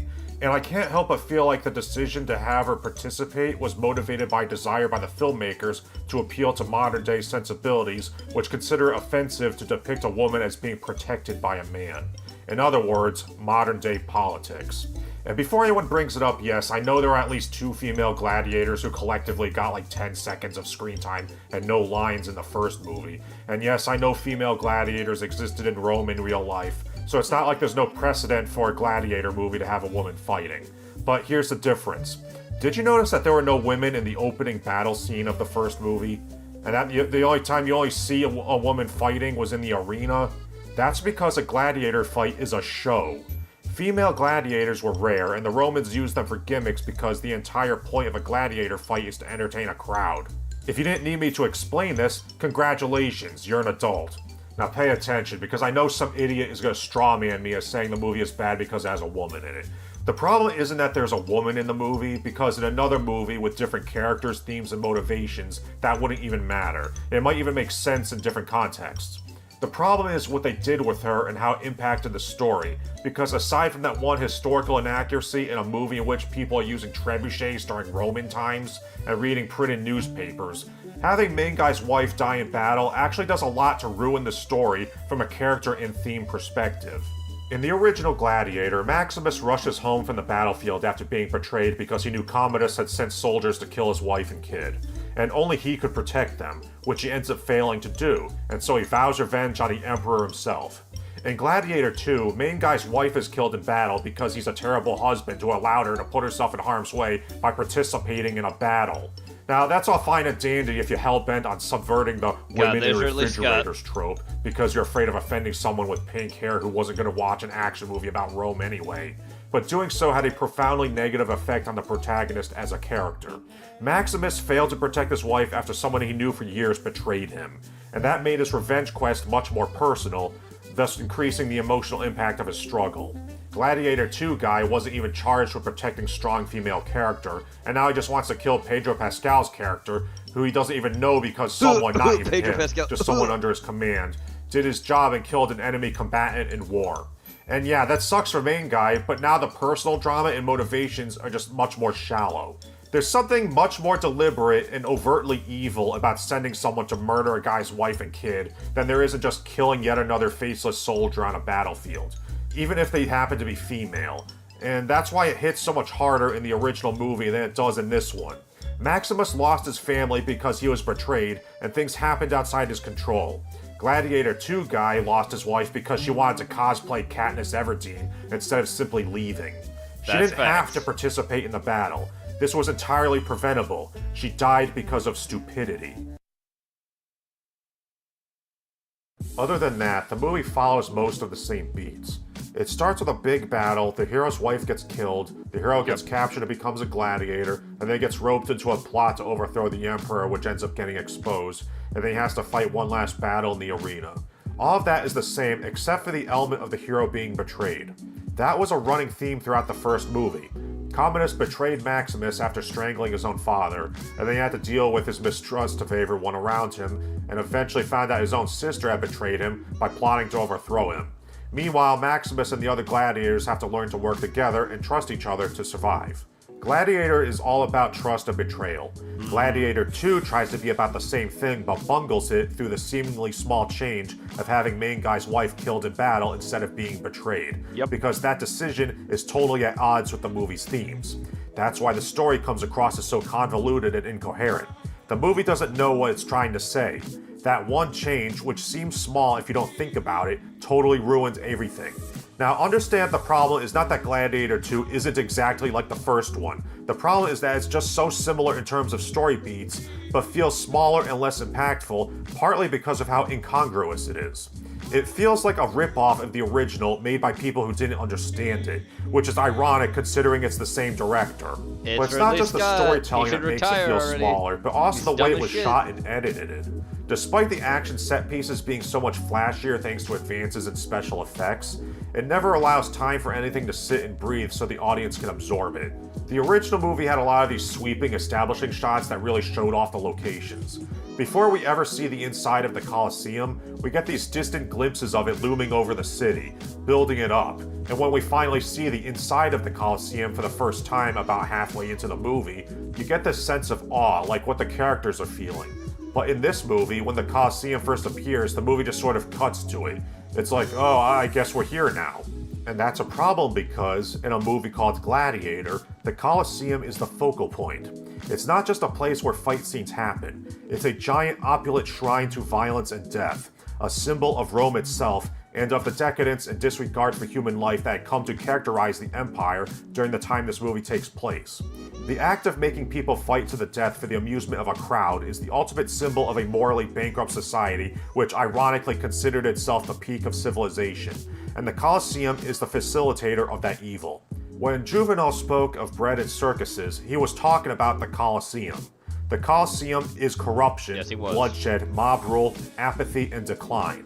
The Colosseum is Rome. You can't just gloss over it. The Colosseum was so central to Roman society and the plot of the first movie that it was the reason Maximus, a slave, was able to become such a political threat to Commodus, an emperor. Today I saw a slave become more powerful than the Emperor of Rome. But this movie doesn't give it the same reverence. It's now just another set, and it's because this movie doesn't show the same reverence and apparently doesn't understand what the first movie was about that it feels so much smaller both thematically and intellectually. Nothing is given the weight it deserves, and the emotional impact it has on the audience is that nothing feels real and we don't care about anything. And this lack of understanding anything affects the characters too. The movie slavishly sticks to the same beats of the first movie, but the characters' motivations are all changed so that nothing makes sense. Instead of Commodus, who was ambitious but insecure and was driven by jealousy to kill Maximus and his family in his quest for power, but fails to gain the love of the people because of his cruelty, we get two twin emperors who are just evil for the sake of being evil. And instead of Proximo, a cynical former gladiator turned trainer who becomes a mentor to Maximus and wants to restore Rome to its former glory but needs to be convinced that's even possible, we get Denzel Washington's character, who the movie wants us to believe is smart because he can manipulate the world's dumbest people, but he just kind of blunders his way into power because a bunch of plot contrivances all just happen to fall into place for him. Speaking of Denzel Washington, was he even trying? I'm not the first one to point this out, but something about his acting just seems out of place. Something about his mannerisms, the way he talked. It was like he was trying to draw attention to himself, to set himself apart from the rest of the cast. How big is this guy's ego? But now we have all these reviews saying he was brilliant. What are these people seeing? I didn't believe him in the role at all. Everyone else gives a decent performance, I guess. I doubt anyone's going to get any awards for this movie, especially not the cinematography and special effects departments. I mean, they did a decent enough job too, but everything just has this overproduced digital sheen to it. It makes everything look fake. The CGI actually looks less real than the CGI in the original that came out 24 years ago. And that's not because it's poorly done, but because everything just looks so clean and sharp now. It looks unnatural, like a video game. But I guess that describes just about every modern movie. That and the writing. I talked about this in my review of Joker Folie à Deux, but whenever they make a sequel to something, they can't just tell a story set in that universe, because everything has to be some kind of meta commentary on itself, where every creative decision was based not on what made the most sense and felt the most natural to the story being told, but based on what they thought the audience either expected or didn't expect from a sequel. Every big movie now is a story about a franchise, rather than a story set within the universe of a franchise. And that's the reason everything feels so insincere and disposable now. I saw someone on Twitter compare Gladiator 2 to The Force Awakens, and yeah, that's exactly what it is. So yeah, you don't need to pay to see Gladiator 2 in a theater. Instead, when your family gathers together for Christmas and you're done opening your Sony PlayStation, Microsoft Xbox, and Nintendo Switch purchased from Walmart and Amazon Prime, you can all sit in front of your smart TV from Samsung, LG, Vizio, or Hisense and watch a movie or binge a TV show on Netflix, Hulu, Disney+, HBO Max, Tubi TV, Paramount Plus, Apple TV, Fubo, Peacock, Sling TV, or Amazon Prime Video, and then you can pull out your Apple iPhones or Android smartphones from Sony or Samsung and talk about what you watched and got for Christmas on Facebook, Instagram, TikTok, YouTube, or X, formerly Twitter. And don't forget to go on Google afterward to look up your favorite places to eat, like McDonald's, Burger King, Wendy's, Dairy Queen, Chick-fil-A, KFC, Popeyes, Whataburger, Hardee's, also known as Carl's Jr., Pizza Hut, Domino's, Little Caesars, Marco's Pizza, Cici's, Papa John's, Taco Bell, Chipotle, Arby's, Olive Garden, TGI Fridays, Shake Shack, Longhorn Steakhouse, Outback Steakhouse, Texas Roadhouse, Buffalo Wild Wings, Starbucks, and Subway. You can drive to any of these fine eateries in your car from Toyota, Mitsubishi, Honda, Ford, Cadillac, Nissan, Tesla, Chevy, Volkswagen, Audi, or Acura. Or you can have it delivered to you by DoorDash, Uber Eats, Instacart, or Grubhub. And don't be afraid of consuming too much, because you can always go down to CVS, Walgreens, or Rite Aid and buy some Tums, Rolaids, or Pepto-Bismol. And pick up some delicious Coca-Cola, Pepsi, and Dr. Pepper while you're there. And don't forget the Lay's potato chips and Doritos. Did I cover all the bases, YouTube? Does that satisfy the recommendation algorithm? Will my subscribers actually see this video in the feeds now? Gladiator 2, now in theaters. Hey, everyone who's still watching, tell Daddy Possum what you want for Christmas. Santa Claus watches my channel, so maybe he'll see it and ignore you. And don't forget to like this video, check my channel for other videos you may have missed, support me on Patreon, and send me your fan art. The links are in the pinned comment. Bye. Time for the spooky video, first one for the night. Here we go, let's get Zach Bagans on screen. It's a catalog of anomalies. You're gonna see some creepy images. Get ready. If you're not ready for them, well, close your eyes. I don't know what to tell you. You already get used to this stuff on, you know, your hours. At least I hope you would be by now. Harden yourself to it. But, you know, some of you are a little bit of sensitive souls, so I get it. The Coast of Newfoundland. The Titanic rests at the bottom of the North Atlantic, about 12,500 feet deep and some 370 miles southeast of Newfoundland, Canada. Yeah. The area where the wreck lies is a cold, dark region where the immense water pressure has partially preserved the remains over the decades. The seabed here is relatively flat and covered with fine sediments that have settled over millions of years. The temperature in this spot is close to the freezing point, and the lack of sunlight at such depths has limited the colonization by organisms, although some bacteria have contributed to the slow corrosion of the structure, forming what are known as rusticles. Rusticles? About 430 miles east of St. John, Newfoundland's largest city, lies one of the most peculiar sites on the ocean floor. Known as the Atlantic's Great Graveyard, this vast stretch of ocean saw many ships left adrift between 1850 and 1910, once they reached the end of their useful life. Okay. Both local fishermen and British naval scientists discovered this unusual site due to its unique gravitational and density conditions. Apparently, at a specific point, vessels would begin to sink irreversibly, even if they were soundly constructed. However, this phenomenon didn't affect small boats or rafts. It only occurred with large ships built with significant amounts of metal. For over 50 years, knowing the peculiar characteristics of this part of the ocean, both the British and American navies took advantage of the phenomenon to drop old ships into the abyss. It's rumored that this method was also used to dispose of evidence and any trace of illicit activity, simply by loading the ships and letting them sink until they disappeared into the ocean depths. It wasn't until 1910, when a diplomatic dispute arose among Britain, the United States, and Canada over the use of these waters, that an order from the International Court, along with a tripartite agreement, ended the practice of using this area as a ship graveyard. By then, however, new ways of handling ship waste material had been developed, making the use of this marine phenomenon increasingly obsolete. This story faded into obscurity for many years, as it seemed to have caused no harm to the northern marine ecosystem. But in 2011, a private exploration returned to the area. Led by an anonymous Lithuanian entrepreneur, his investigative team decided to deploy a probe equipped with cameras to document the underwater graveyard. Interestingly, this site is relatively close to the Titanic's wreck, but so far, no convincing connection has been found. Once there, the probe found what was expected: tons of scrap metal over 100 years old, much of it already overtaken by algae and microorganisms. It's worth noting that this area of the ocean isn't as deep as the Titanic's resting place, so exploring it with remotely operated vehicles shouldn't pose significant challenges. At this depth, it was even possible to detect light filtering down from the surface. Oh boy. However, what initially seemed like an already fascinating exploration captured an image that left the Lithuanian businessman's team utterly stunned. In it, a creature can be seen with massive appendages, resembling tentacles but with a radically different anatomical composition.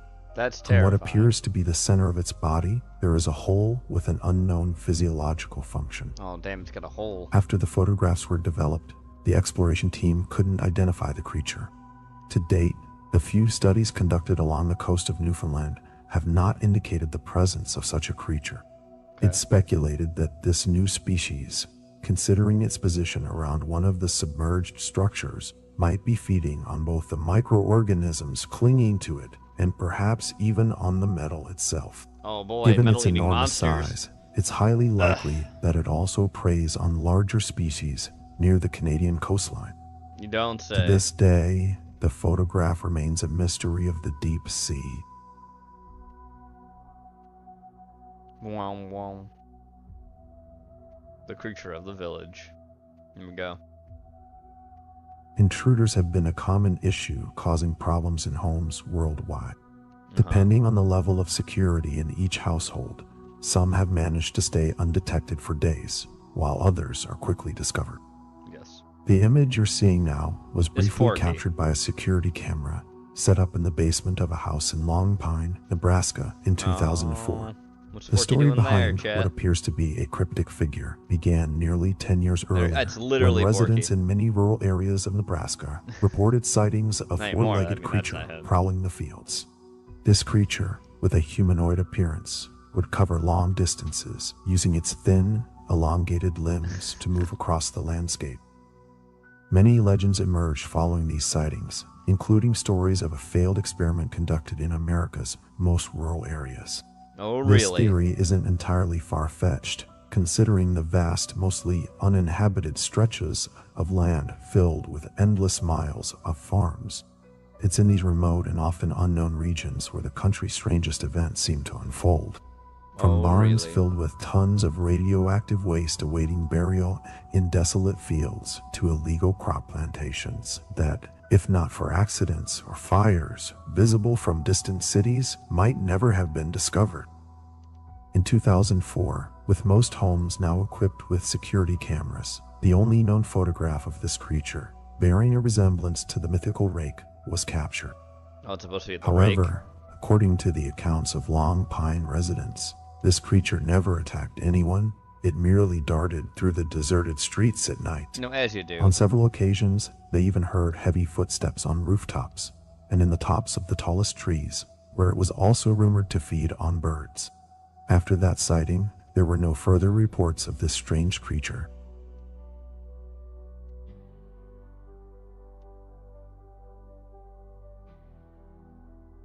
The final clown fever. Sorry, the first clown fever. The 2016 clown phenomenon, also known as the clown panic or clown epidemic, was a series of sightings and reports of people dressed as clowns exhibiting threatening behavior in various parts of the world, particularly in the United States, Canada.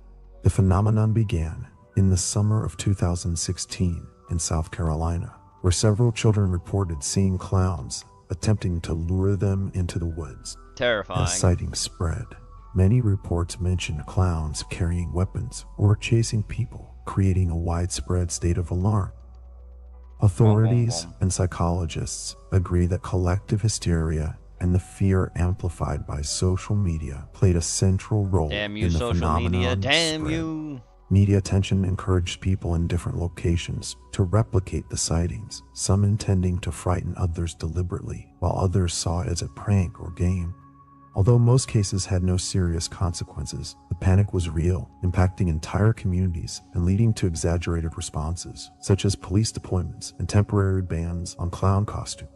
Clowns banned. The 2016 clown phenomenon faded as media interest declined and authorities intensified their response.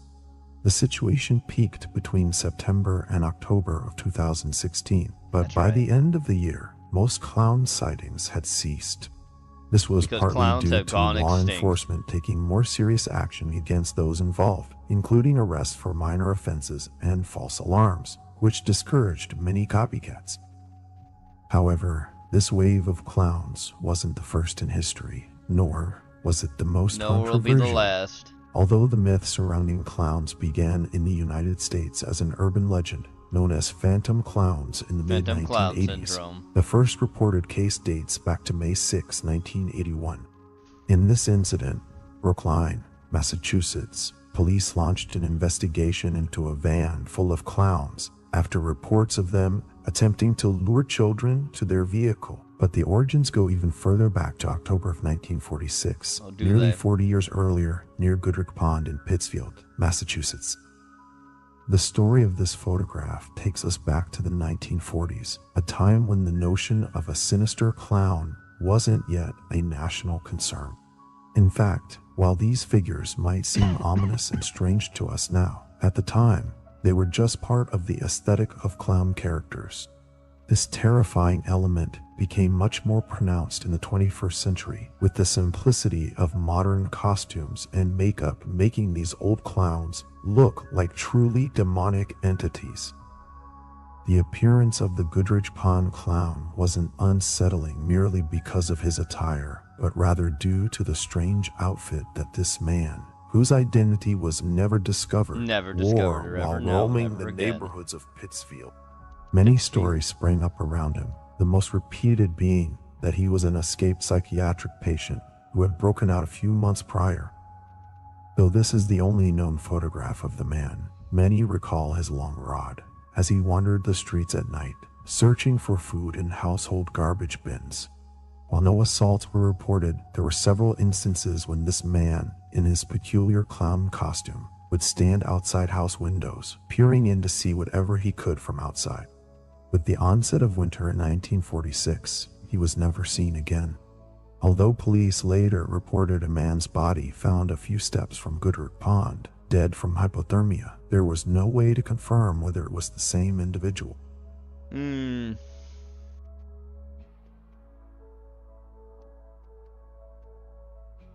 last expedition to Venus. The Venera missions were a series of space probes launched by the Soviet Union between 1961 and 1984, with the goal of studying Venus, the planet closest to Earth, and one of the most challenging to explore due to its extreme conditions. These missions were pioneering in planetary exploration, achieving numerous scientific milestones despite considerable technical challenges. The first Venera probes focused on attempting to reach Venus and gather atmospheric data, though initial missions failed to meet their objectives due to technical issues or launch failures. Oh boy. Beginning with Venera 7 in 1970, the Soviet Union achieved the first successful landings on Venus's surface. Venera 7 became the first probe to send data from the surface of another planet, and Venera 9 in 1975 captured the first images of Venus's surface. The Venera 13 and 14 probes, launched in 1981, succeeded in transmitting color images, revealing a rocky, hostile landscape, and provided detailed data on the composition of the soil, as well as the extreme temperature and pressure conditions. It's the sulfuric air. Maybe. By the end of the series, the Venera missions had fulfilled their main objectives. They had obtained the first images of Venus's surface, collected soil samples and analyzed the planet's atmosphere. Okay. With this data, the Soviet Union had accumulated a vast amount of information about Venus, and it reached a point where new launches would not yield significantly different discoveries. No. However, at the end of 1984, with over 20 years of data, analysis, and experience from more than a dozen missions, the decision was made to undertake the final and most classified venture to the second planet of the solar system. Oh boy. In collaboration with the Chinese Space Agency, who, Chinese space. Although they had not developed technology on the Soviet level, had worked with the data gathered. And thanks to these parallel studies, they initiated the last and most publicized mission. The goal was to finally provide photographic evidence, not just data, of biological activity in Venus storms. Okay, gotcha. Following the extensive results of the 16 previous missions, one thing had become very clear. Despite the planet being engulfed in horrendous storms, extreme temperatures, and lethal atmospheric pressure, these conditions had indeed fostered life forms vastly different from those known on Earth. Oh, really? It was precisely the biochemical environment created in the massive clouds that had promoted the development of species that would be difficult to comprehend on our planet. Oh, really? The photographs captured on Venus on December 8th and 9th, 1984, revealed the first known extraterrestrial behaviors ever documented by humanity. Naturally, these documents remained secret for years, and it wasn't until 2005 that they were declassified and published on the website of Novosibirsk State University by government mandate, within nearly 2,000 files related to space missions. These records, most of them in excellent condition and quality, showed the diverse behaviors of these biological entities, which could easily be mistaken for clouds. While some move with subtlety, others seem to interact much more vehemently with the planet's solid surface.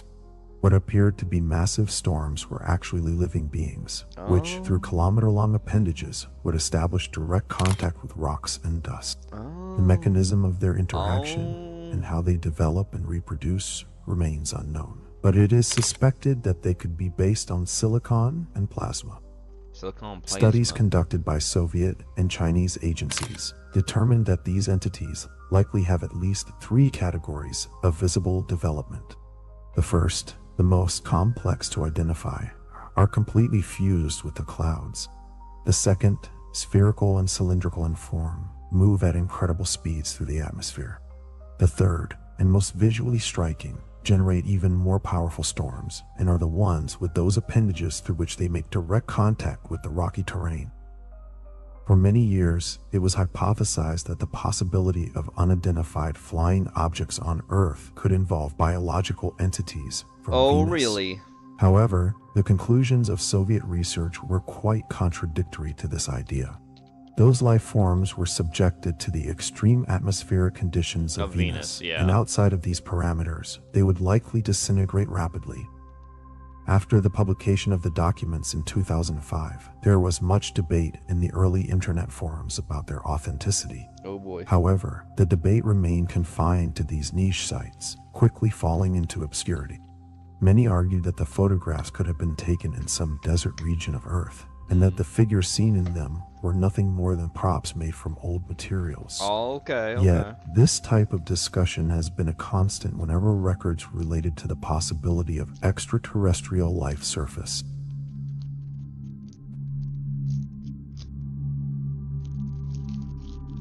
Okay, there we go. First spooky video for tonight. Let's move on. Zach bangs off screen. Pizza Tower. Z, part 4. Hello, John. Hillary John. 200,000. Team Pizza to get a pizza. 300,000. Aw, shit, dog. Come on, split open. Metal Pillar John. Wow. 1,200,000. Eric the noise. 1 million. Noisette PP, 1,100,000. Wow. Pizza P, together PP, 5 million. Wow. Very well pizza.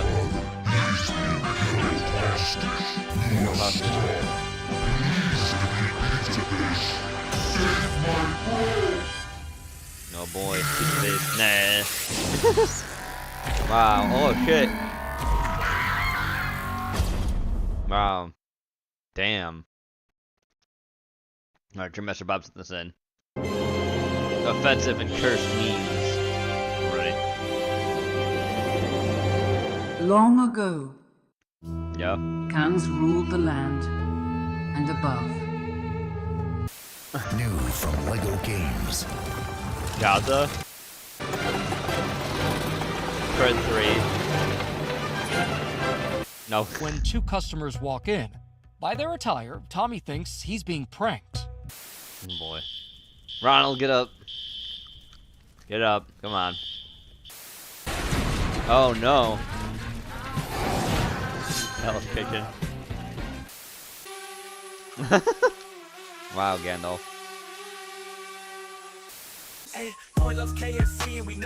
No, he's watching chicken, literally. Wow. What the hell? The club. I get it. Micah, these brazen robberies are often caught on camera, and you can see just how coordinated and quick they are. Damn, Donkey Kong. Wow. Canada. What the hell? Oh no! Run with your chicken, Peter Dinklage.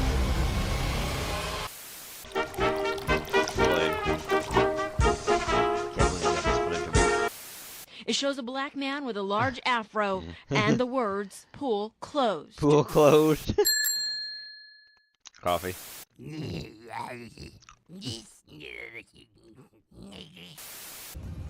you can sit on this plane and you can die with them or not. Yes. Yes. Jumbo slice.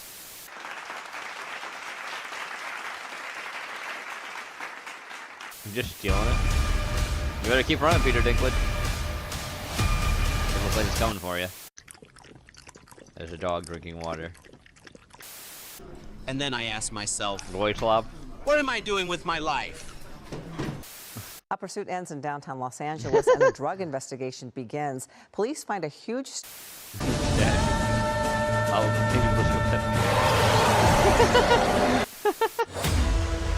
I love Japan. Oh boy. Or keep running. A break for the Canadian. Fucking monster.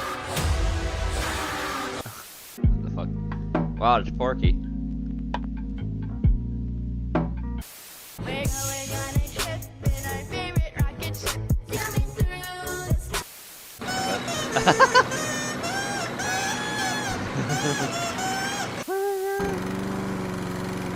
Wow.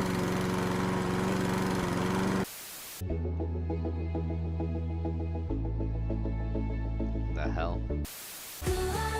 Gooner. Never goon. Off to Israel. Never goon.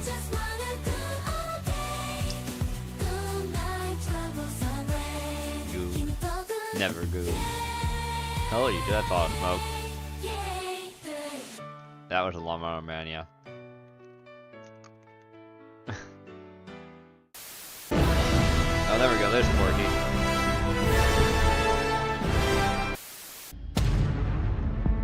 Wow.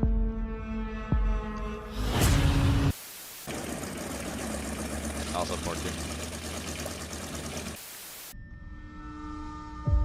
Oh no. We stay back. Keep going, bud. Keep moving. All that. Yep. Get out of here. Ooh. Joe Biden in the shit wars? I believe it'll bring a lot of good thoughts to your heart. I believe.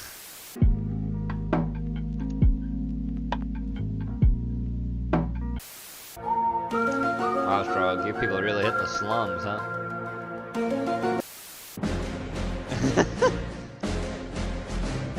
Nazi puppets. Nazi minions. Ah. Also under investigation, a video went viral earlier in the week showing a man with a flamethrower. It's an orange! It's an orange! Of course it's an orange! I just told you it was an orange! Damn.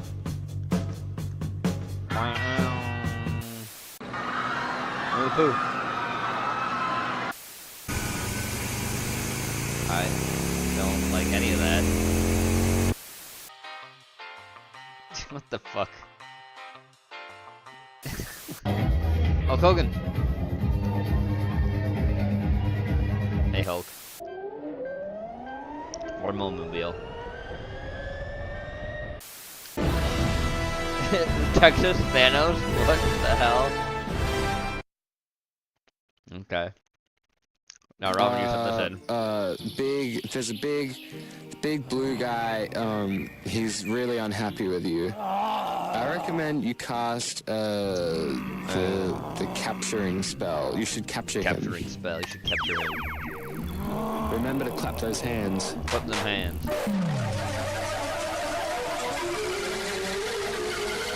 Yay, that actually worked. Now that you've done that, you're one step closer to finding that document. That document? There still feels like there's something wrong. There's something in the air right now. It's just doesn't smell right to me, you know? Maybe just have a little look around to see if, you know, everything's okay. Yeah, do that. Can you hear that noise? Oh boy. Eyeball. Oh, fuck. Oh, fuck.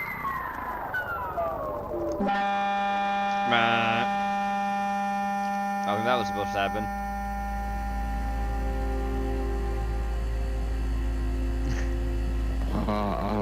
I'm starting to not feel that great. Oh. Uh-oh. Yeah, I feel really, sick. Just throw me with you right now. Oh.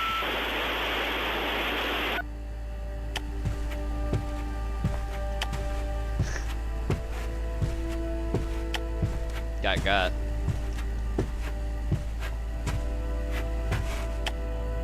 Is the ball gonna say anything?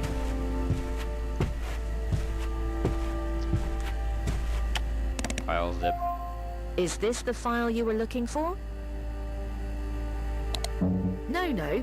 You can't access this file unless you finish the encryption puzzle. Connect the missing dot to the wire Dogalisk, then draw a straight line between the frozen pizza and Megadome Ryan.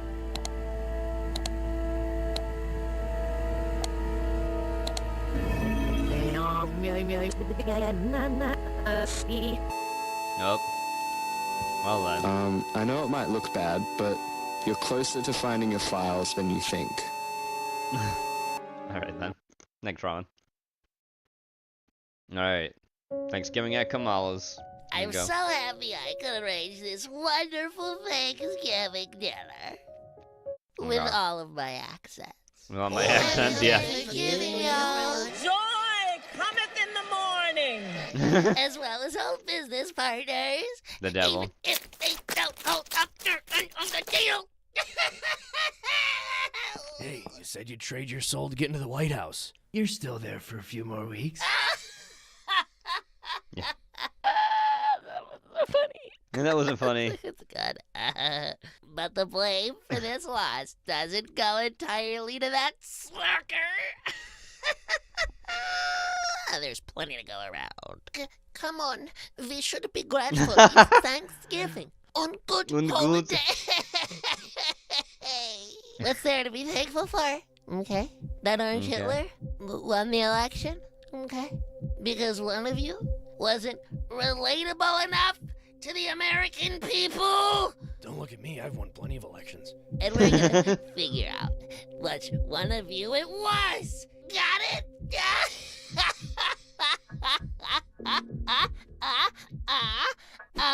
What's that? I have a Glock. I have a Glock. No. Which one of you failed to resonate with the American voter? What didn't they like about us? There's only one way to tell. 9 not American Kamala. American Kamala.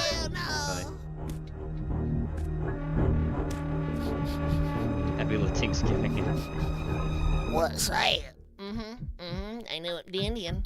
No, it ain't no Indian. This whole dang place reeks with the stench of phoniness.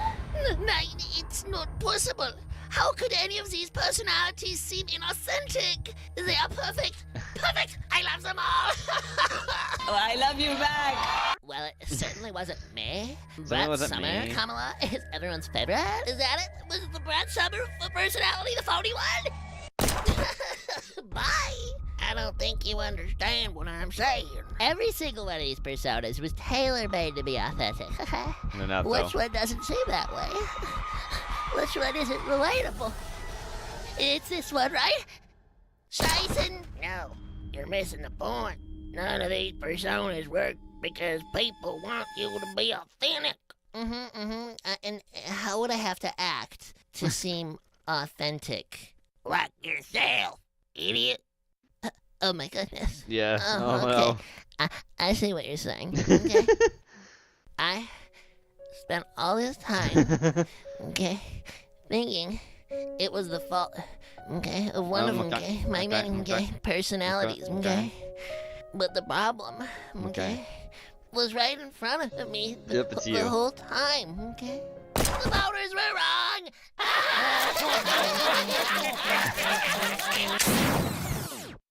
I'm not thankful for anything.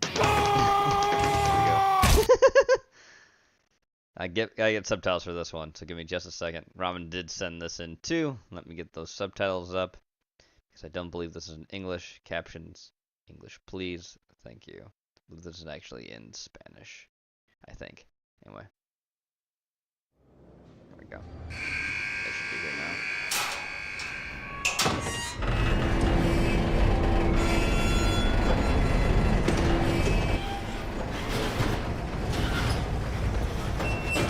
Au revoir. Bad. Hey, it's not Spanish. It's not Spanish. It's French. Oh, oui. Oh, it's Jenny's people's language. You see her here. She can translate it all for us. Still here, I mean.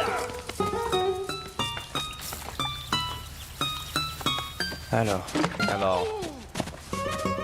J'ai tué Horatio le 10 septembre 1996.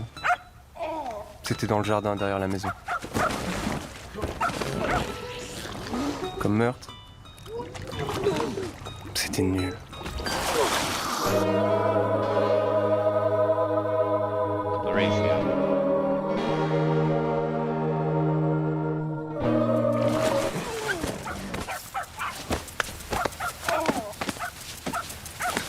Même le juge l'a dit. Enfin, il a pas dit nul. Il a dit... Pathétique. Pathetic. Dernier témoin de l'accusation. On sera tous soulagés de finir. Monsieur Chauvigny, vous étiez sur place au moment des faits. Alors, coup de folie, pas coup de folie, vous nous dites quoi? Alors, moi j'étais dans mon jardin. Au procès, maman est arrivée en retard à cause des bouchons. Moi j'ai rempli leur garage, vous battez sur le sol. Là, monsieur a pris radio. Pour ma défense, mon avocate a dit plein de trucs, mais... On parle donc d'un enfant désorienté, dont les repères... J'en ai pas pensé grand-chose. De ce que je me souvenais, ça avait rien à voir avec mon enfance ou ce qui se passait à la maison que j'ai tué Horatio. C'est parce que ce jour-là, il faisait très beau. Et chaud. Mais je voulais être tranquille. Mais lui, il était en colère contre moi. Et il gueulait. Qu'est-ce qu'il gueulait? Je déteste quand on gueule comme ça. Alors j'ai frappé. Et après... après, il gueulait plus. Là, tu sais, ça s'est pas mal passé. Vraiment. 8 ans, avec les remises de peine, tu sors à quoi? 32, 33 ans? 8 ans, franchement, ça va. Yours is good. Here's a prison dog. Bonjour. La première chose que je retiens de la prison, c'est que ça collait. Le sol était recouvert d'un genre de couche de poisse. L'autre truc qui m'a surpris, c'est qu'il y avait que des types costauds. Bonjour. Moi, si j'étais là, c'est justement parce que j'étais pas très costaud. T'as pris combien? 8 ans. You also don't want to take the top bunk. By the way, that's a bad idea. Ça va.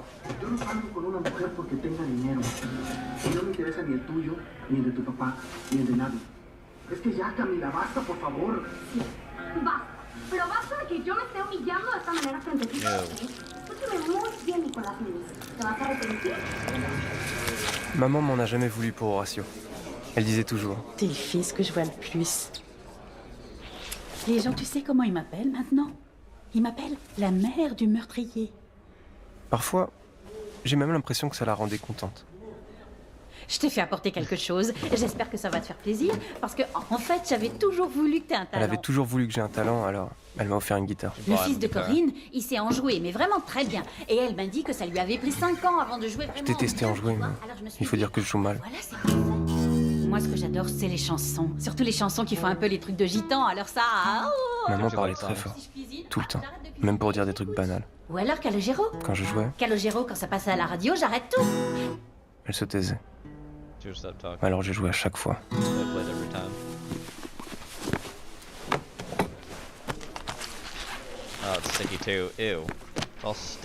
J'ai rien appris en prison. Par contre, j'ai oublié des trucs. Au début, les noms, puis les prénoms, après les lieux, les rues, la gueule des gens. Une fois, j'ai oublié pendant 1 mois le nom du gamin de mon frère. Mais surtout, j'ai fini par complètement oublier pourquoi j'avais tué Horatio.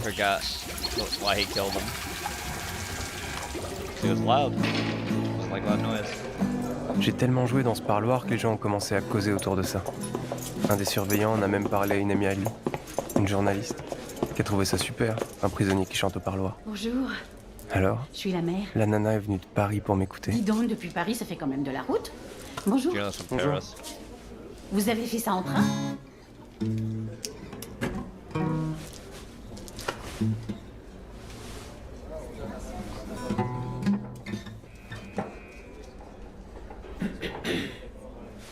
J'arrive à me glisser juste avant que les portes ne se referment. Elle me dit quel étage et sa voix me fait quitter la terre ferme. Alors, les chiffres dansent, tout se mélange.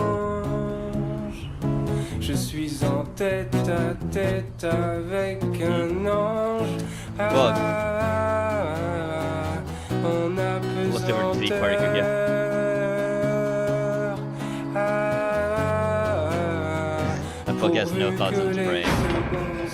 La nana a pas aimé.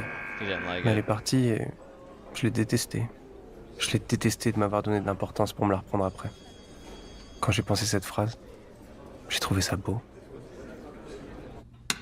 Elle m'a donné de l'importance pour me la reprendre après. C'est bien ce que vous dites. Je note. Le psy a été muté et je l'ai jamais revu. I never saw him again. J'ai été libéré le 14 avril 2003. J'ai eu 3 ans de remise de peine. 3 years reduced sentence. It's windy that day. Quand je suis sorti, c'était génial. Mais vraiment magnifique. Vraiment. Oh. Maman est venue me chercher. J'ai fait les courses. J'ai mis la table dans la cuisine pour pas le donner en spectacle. Parce que les voisins nous aiment pas des masses, tu sais. Je peux te dire, ils voulaient même que je déménage. Moi, je n'ai pas déménagé, j'y suis pour rien. Je vais pas payer un déménagement. Je leur ai pas dit, mais je pensais, attention les gars, vous m'énervez, j'envoie mon fils. Maman, elle parle fort.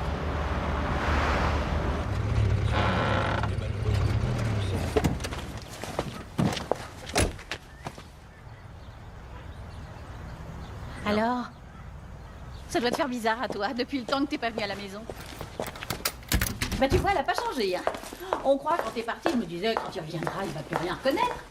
Mais en fait, on change pas si vite que ça. Tu vois, même les tuiles, on devait les changer. En fait, toujours pas. Elle parle fort et puis elle parle beaucoup. Il a dit que c'est pas venir me voir. Du coup, il a fait des tomates farcies. Et tu vois, je sais qu'il adore ça. Mais comme il est pas là, il peut pas en profiter. Je l'ai appelé, je lui ai dit, mon chéri, t'es sur ton plat préféré et t'es pas là pour le manger. Eh ben tant pis pour toi. Il a dit qu'il viendrait une autre fois. Ça fait 6 mois qu'il dit ça. Yeah, that's where he killed him. Il a dit que si je voulais vraiment le voir, je pourrais déménager vers chez lui. Mais il est pas bien. Je vais pas me payer un déménagement. T'imagines tout ce qu'il faut faire? J'ai pas l'énergie. Bah dis, tu m'entends? Bah t'es là. Et moi qui continue à parler au mur. Et je te dis qu'on se donne pas en spectacle aux voisins. Et toi, le premier truc que tu fais, c'est de sortir quand même? Ah non, mais il faut rentrer. Sinon après, c'est sur moi que ça retombe. Et puis c'est à moi et pas à toi qu'on en a déménagé. Et moi, je vais pas déménager, je paye pas un déménagement. Moi, si les voisins viennent, je te préviens, je leur réponds pas. Elle gueule et elle s'arrête pas. Moi, je m'engueule pas. Allez, viens, on mange à l'intérieur. Et tu m'entends, je veux pas m'engueuler avec les voisins et je veux pas payer un déménagement. Comme je vous disais, à ce moment-là, ça faisait longtemps que j'avais oublié pourquoi j'avais tué Horatio.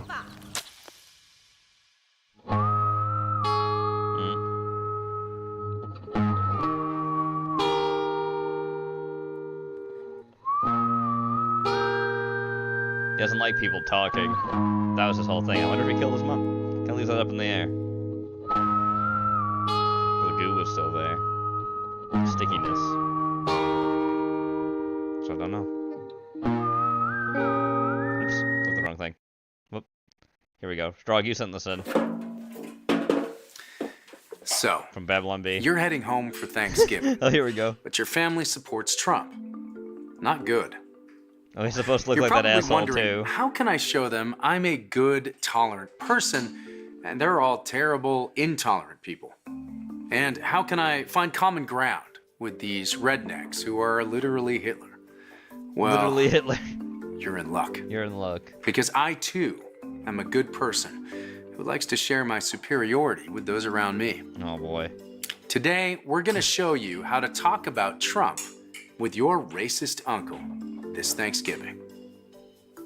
First, try slowly and articulately explaining to him how he is a racist, a bigot, a Nazi, and just an overall garbage person.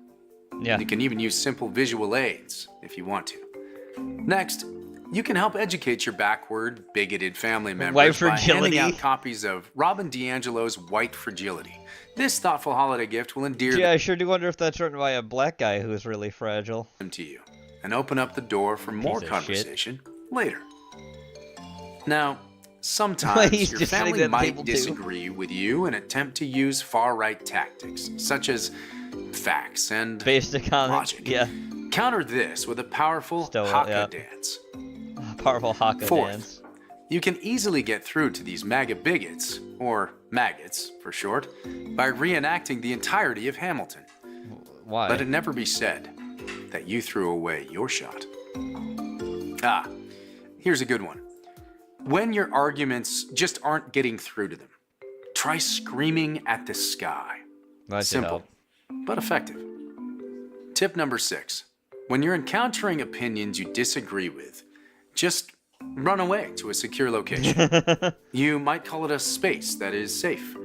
If someone follows you there, then go somewhere else. And so on, and so on. And finally, and perhaps most effectively, just start a good food fight. Wow. It works every time. Use these simple tips, and you'll convert your MAGA family in no time. Yeah, totally. Because you're right, and they're Nazis. And they're Nazis. Good luck out there, fellow member of the Resistance. Yeah, the Resistance. If you have any other helpful tips in dealing with your maggot family members, just leave them in the comments down below. Too. Or shout them at the sky. Yeah, shout at the sky. Works every time. It's funny. One Piece actually funny. Exercise your God-given right to be a man. And get 10 Muy Macho top-rated premium cigars from Oliva for $19.99. Oliva? And Nice. it ships free while they last. Nice. 10 for the big guy. Only $1.99 a cigar. That's 80% off versus stores. Don't buy from the commies, globalists, and lowlifes. Visit cigarpage.com/PSA for your special offer, or click the link. By the way, usually if a cigar is like that, it is usually called what's called a seconds. There's nothing wrong with seconds. They smoke perfectly fine. They're just not the ones that people pay like more premium prices for. Just thought I would tell you my own cigar information why the cigars are that cheap. Low. They're not Cigar bad. Page. They'll smoke fine. Cigars, freedom, Nice. and toxic masculinity. Cigar Page. Oh, greetings, wary traveler. Did you enjoy the video I displayed among your... Here we go. Ramen, you sent this This in Border video is a Patrol. work of fiction. It is not indicative of my political affiliations. Please do not get on my ass for it. Don't talk to Tina's me head there now. about immigration policy on twitter.com. I'm not responding to that. This car got to be hotter than a bitch, bro. Turn the AC on. Cut that off. You wasting my car battery, bitch. We've been driving for a minute. Where are we going? We headed to disputed territory. Uncharted. Uncharted? Man, we've been driving for a brick. No, we are not going to pick up no bricks. You bugging. You still broke. Plus, you said you wanted a real job. I already got a real job. You know this. No, I don't. I be saying hella words daily. Hella words. You just ain't tuned in. No, I don't want to hear that. You spent all that time lipping off. Now I'm going to put your skills to the test. Skills? Pause. You sitting in my car sweating. Get the fuck out the passenger seat. The fuck type of beach ain't got water on it? This ain't the beach, bitch. It's the desert. You are on duty. Take point. Take point. Wait. At this grimy ass, dingy, dirty, dusty little fucking shack. Take the D's out your vocabulary. Man your station, bitch. We're doing border patrol. Border patrol. Sounds kind of fucky. Speaking of fucky, I already know you were illegal U.S. citizen, so pipe that ass down. Illegal? I was born in the 6. Bitch, that's Canada. You are not from the 6. They're tweaking. You are still an undocumented alien. I'm a human being, bro. Listen, we might get through this if only you'd shut that bullshit up. Get through what? We need to secure the border. Don't let no terrorists or espionage agents across. Espionage? Yes. What country is that? Look, I'll get you a map later. We got customers. There he is. He's gonna try to cross the border. You check him. Make sure he got his papers. Papers? Yeah.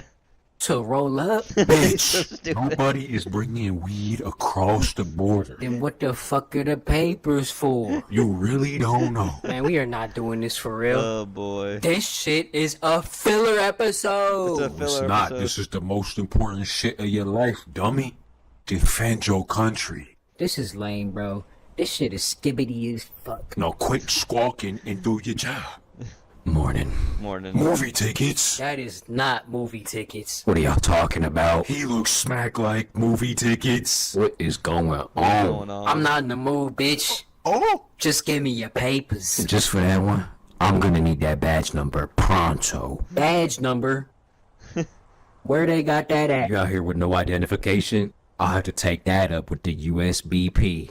What is he talking Border about? Patrol. I thought I was illegal. I don't care if you undocumented. Stand 8 toes down. Look, I'm gonna need a passport or something. Or something. Yeah, okay. This checkpoint is bullshit. Y'all aren't even real feds. What? How does he know? Quit selling the border. He's causing trouble, bro. I'm nothing but talk. We gotta let him through. That is a geopolitical enemy of the state. Put some pressure on him. I need a compass, man. I got Renegon in one eye and Sharingan in the other. Don't play games. What is he saying? He's bonkers. Look, just go lock him down. Get up on him and play defense. Defense? Yes, bitch. Man to man. Come on, buddy. Wait a minute. Who the fuck you calling buddy? Y'all trifling. call him I'm buddy? really about to file a complaint. Do you hear him? You get paid bi-weekly. Your first check is already on the line. Alright. Alright. Hey, partner? And who the fuck you calling partner? Don't even trip. Just even walk trip. that shit back. Walk that shit back? Yes. Okay, well, why don't you look at my passport here? Oh, shit. I'm a U.S. citizen. You had me fooled. From what? What's going on? He's legal? He's Yeah, legal. bro. He's good. So I can pass. You got it. Stay blessed. Stay blessed. See, I told you, bro. This shit is easy. Exactly, bro. Good thing I didn't need to escalate the situation. I may just get paid yet. Since we out here in uncharted territory, they paying about a grip. Ooh, this job will get me fucker bands. Yeah, you play good D. Now, let me show you some true expertise when it comes to... Oh, hold on. Somebody coming. Who are you supposed to be? Papers. Wait a minute. Border Patrol? They told me this part of the border was undefended. Oh my God, man. Just give me your damn papers. Look, I got my passport right here. Okay, he from Pangea. Pangea? Yo, what the fuck is your name, man? How you pronounce this? Terry. What's your last name? Wrist. Huh? With a W in it. So, what business you got in the United States, bitch? Oh, you know, I'm just on a little mission. Would that mission happen to be compromising American national security? Not to your knowledge. Fuck you doing here then? That's top secret. Wow, top secret? Nah, we spill the beans around these parts. Really, it's some shit you don't need to know about. When I get across the border, I'll change the world. Trust. You acting perfidy. How can I trust that? You a cool ass dude, Terry. Thanks, man. Thanks, man. Look, you can go ahead and cross. Don't worry about shit else for the rest of your life. Really? I thought we would have had a little situation. I thought I was going to have to drop some. Quit tweaking, Terry. Just be on your way. Something ain't right, bro. You telling me. Why is wrist spelled with a W? Go ahead and drop it. What type of phone is that? Boost Mobile? The piano? That was way too easy. Is that Nextel? Drop that thing now! Finally. Now I'm ready to info. The piano. That's me fucked, huh? Bro, this job is nuts. No, this shit is standard. You just unfamiliar. Really? I thought he was smooth. That was your homeboy, huh? Y'all about to do a coup d'etat. What does that mean? You're in cahoots with saboteurs? Watch out, bro. I'm a true American patriot. Like Tom Brady. Like Tom Brady. He retired with the Bucks. Shit, I'm gonna retire with some bucks too. Since you want to talk big, go ahead and handle the next one. Why don't we have backup, bro? This is some BS, bro. Where is ICE at? ICE? We in the desert. No, dummy. Immigration control. For what? I got this shit handled. This job is too stressful, man. Damn. Why are you piping up? Quit acting nutty. My fault, bro. I still got $300,000 in debt, dog. You still know this? Fuck, I'll never forget. Fuck, I'll never forget. Get to the next person. Step up and give me your papers. Let me do this trifling ass checkpoint. What the fuck you need to cross the border for? To get back into my country, stupid. Your country? And what country would that be? Texas? Texas. Land of the free. Home of the bozos at this rickety little shack. This thing is sturdy on me. Wherever the fuck you came from, just go on and head back. I just told you I'm from Texas. What planet you fuckers live on? He's a real alien. Look, we got closed borders. You cannot cross. On what grounds? American grounds. Y'all ain't even checked my passport yet. If you a true American, then tell me this. Who was the #1 president of the United States? #1? Are you saying the #1 or the first? Idiot. It's GWB. George Washington Bush. That is not a president. What fucking book did you read? Fuck type of schooling did you get? Man, he fought in WUS. World of the United States. You fucking the border up. What history did you read in them books? I'm talking history, and you talking yostery. That's the last straw. Name 5 states. Fuck. Go ahead. List some states off. United, okay? It's all one state. United. That's valid. This country is fucked. It ain't like you getting in this bitch anyway. Let's do a strip search. What? I ain't got nothing on me but some bread. You can't bring food across the border, bozo. Yes, you can. He trying to bring in prohibited contraband items. Y'all are not real feds. Plus, you ain't even American. He's on to us. No, he's not. Look, you ain't crossing the border. Oh, I'm crossing. Y'all can bet some bread on it. You are not getting through. I put that on every good day I've ever had in my life. Go ahead, buddy. I'm about to make a movement. Bozo hit me with the binaural blast attack. Are you allowed to do that? You saw what I just did earlier, right? Buddy smashed on my ear canal. I might have to sue. Damn. Movie tickets. You over there tweaked out, but you got better moves in your repertoire. You know this. Yeah, he's right. Okay, moron, why don't you do something? I quit, man. I quit. This got to be the worst job I've ever done. Yeah, I know that. Do I still get paid for training? If y'all are done, I'm just gonna go on about my business. Fuck it. Borders open. Bet. Well, I guess we're going home, bro. Sorry, I loved him. I'm done contributing to society. We should have just built a wall. We did. Let's make something Here not we go. Italian. Or no, send this in. She can make it disappear. Really a job, but she can whisper in her own ear. Takes her 7 business days to brush her teeth. Smile through the movie. Smile through the movie. Wow, yeah. That's for sure. Goes by itself until insurance denied. She eats salad with a pitchfork after dating that guy. She can taste tomorrow's dinner. She speaks for everyone. She speaks in IMAX. She can sing 2 songs at once. Laugh out loud. She can sing in 3D. She can eat a banana horizontally. Why did she overline when her mouth was already half her face? A dentist dream, she can eat a cucumber sideways. Puts on lipstick with the paint roller, I can see the back of your head. She can deep throat to thermos, she sneezed and bit herself in the chair. Legend has it to 747 accidentally landed there. So which side to start kissing? I am not sharing food with her. Shut it. Sort of. That's funny stuff.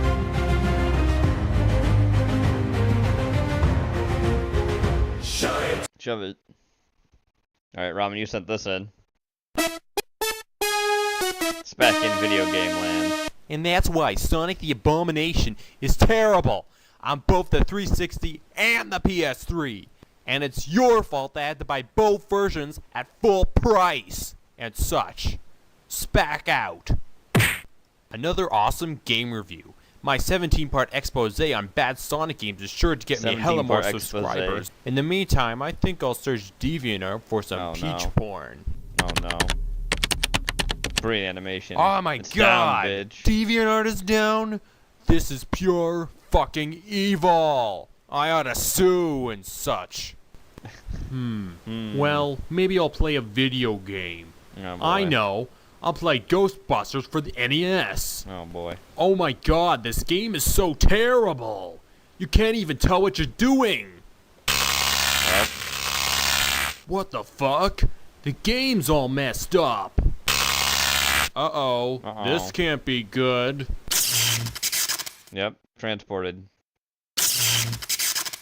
Huh? What the fuck? What the fuck? Hi, I'm Daisy, and welcome to Video Game Land. Video Game Land? What the fuck? How did I get here? You were chosen by the prophets of game to save our kingdom from the evil Ganondorf. What the fuck? I don't want to do that. I just want to play some shit games and masturbate to naked pictures of you. Oh no. Wow. Jeez, what is your problem? You're supposed to be the good guy. Personally, I don't really believe in good or evil. Oh boy. I'm not a saint, so don't give me that shit. Don't treat me like I should be this all good-knowing creature. To me, good and evil are just words. Oh boy. What? Is this the great hero of video game land? Looks like a dweeb to me. Hey! You have no right to call me that. All you want to do is spread drama. I fucking hate you, and I hope you die slowly. Whoa, holy shit, kid. Calm down. I was just teasing you. What are you doing? I'm drawing a picture of me stabbing you to death. Oh god, what the hell's wrong with you? It helps me control my anger. But seriously, that is fucked up. You don't just draw pictures of yourself murdering real people. What are you, a psychotic? Hey, buddy. Whoa! What is wrong with your voice? What? Your voice is god-awful. It just fucked up what your character is. Sonic is a carefree guy, not some gay homosexual. Dude, can you just drop it? I can't change my voice. No! I'm never gonna let it go until it's replaced. It's fucking awful. God damn it, what is wrong with this guy? Hey guys, I'm Ness from Earth, but what the fuck? Who touched me? Hey, cool, buddy. It was an accident. What you are doing is sick and perverted, and I won't stand. Wait, hold on. Okay, sorry, I had an itch. And I won't stand for it. What the hell? You are all some of the worst people I've ever met. My mom is a lawyer, and she will sue all of you. This guy can't be serious. I want you to zap my mom down here right now. What? I'm not doing that. Ganondorf will be here any minute. Griffith! Alright, fine, I'll get her. Edward, what did you do this time? These guys were being mean to me, Mommy. They wanted me to save Video Game Land, and I didn't want to. But they didn't respect my opinion, and they called me a faggot. Oh, come on, we did no such thing. I'm not finished. Stop interrupting me. Edward, for God's sake, you're 22 years old. You can't handle your problems like an adult. But that kid tried to have phone sex with me. Phone sex? Phone sex? I'm 11 years old. You've been here for like 3 minutes. Shut up. Edward, I'm not gonna file a lawsuit against some imaginary cartoon characters.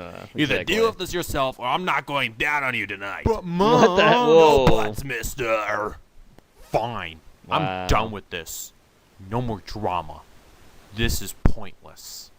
Seriously, can you just fight Ganon already? There are things that matter to me. Friendship, war, peace, and honesty. Those are 4 things I believe in that have meaning. Good and evil don't have any meaning. Look, I'm not a heroic figure. I'm an anti-hero, pretty much. I'm anti-hero. This world is savage. If we have to do something to defend ourselves to make it out there, I don't care what it is. We do it. Do you even listen to yourself? Yo, Spats! Holy shit! It's the noise! It's the noise. Hey bro, wanna touch dicks? It's my... It's my dream. Too bad. What a clue. That's my noid. Shut up, bitch. Shut up, bitch. It's a parody. Don't sue. He was making fun of someone who made this. The sky dies the same. The stars... The moon. The moon. Alrighty.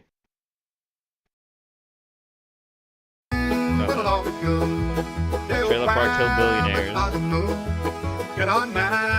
Marky Zuckerberg, I get it. Jeff Bezos. Oh god, that Bernie Sanders. Warren Buffett, oh.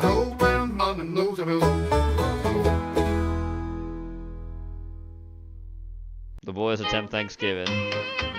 Elon Musk. Look at Mark Zuckerberg.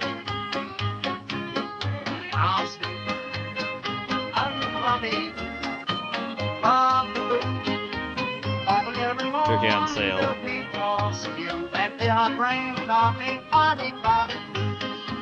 That's God in flame, Wally, in the reading. That's God in flame, taking, yes, that's God now. That's God in flame, Wally, it be written. If I could day started playing around.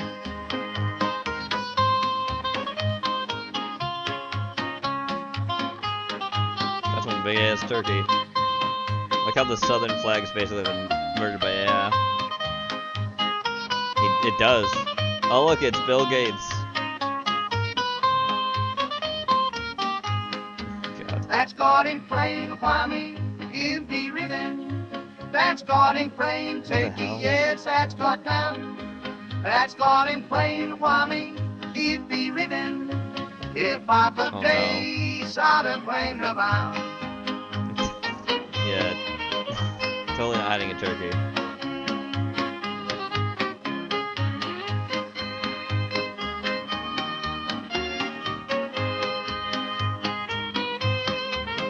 Wow, nice.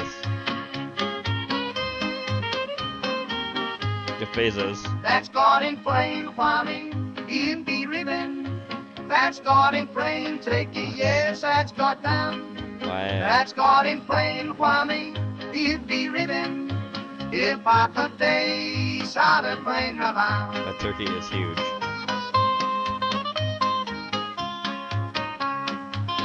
Did you know, like, full adult turkeys like weigh up to 40 pounds? Now think about like having like just a 10 or 20 pound turkey. That's not even a full grown turkey.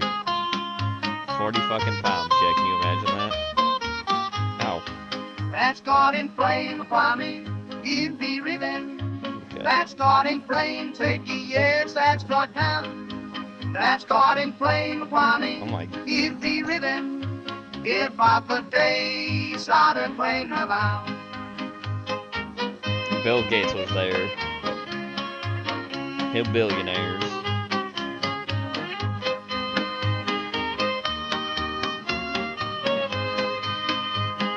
What is that way to sit? Fucking Bill Gates. The fuck? That's caught in plain Kwame. Is he putting the turkey in a If blender? the place my red bull clean, that God found my mean. Little head is celebration. It sails off for you. Duck's just there now. I get those pledges I can never do. That's caught in plain Kwame. You'd be ridden. That's caught in plain turkey. Yes, that's caught down. That's caught in plain Kwame. You'd be ridden. If I could taste how to play around. Look traumatized. Because the turkey got shot. Buckshot. Don't worry. Elon Musk's got the ruffled chips. And moonshine. It's a big bowl of chips, dog. What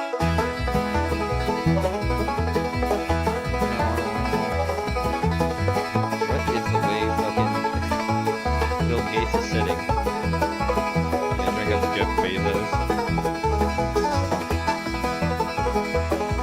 Down baby, Polly Lou. Down baby, Polly Lou. You know, baby, Polly Lou. Down baby, Polly Lou. Down baby, Polly Lou. Looks so weird. Polly Lou. Elon Musk has gone from like being a fat fuck to being skinny as shit. And I know that's supposed to be another billionaire. But I don't remember who it was. But he looks like Bernie Sanders mixed with Danny DeVito. Mark Zuckerberg looks like he's actually alive, which is creepy to me. He always looks like a fucking robot.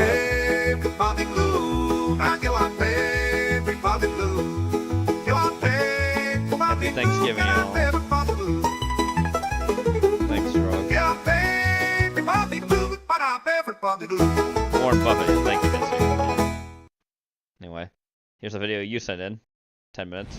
Nothing in this video is tax advice, it's mostly just me getting upset.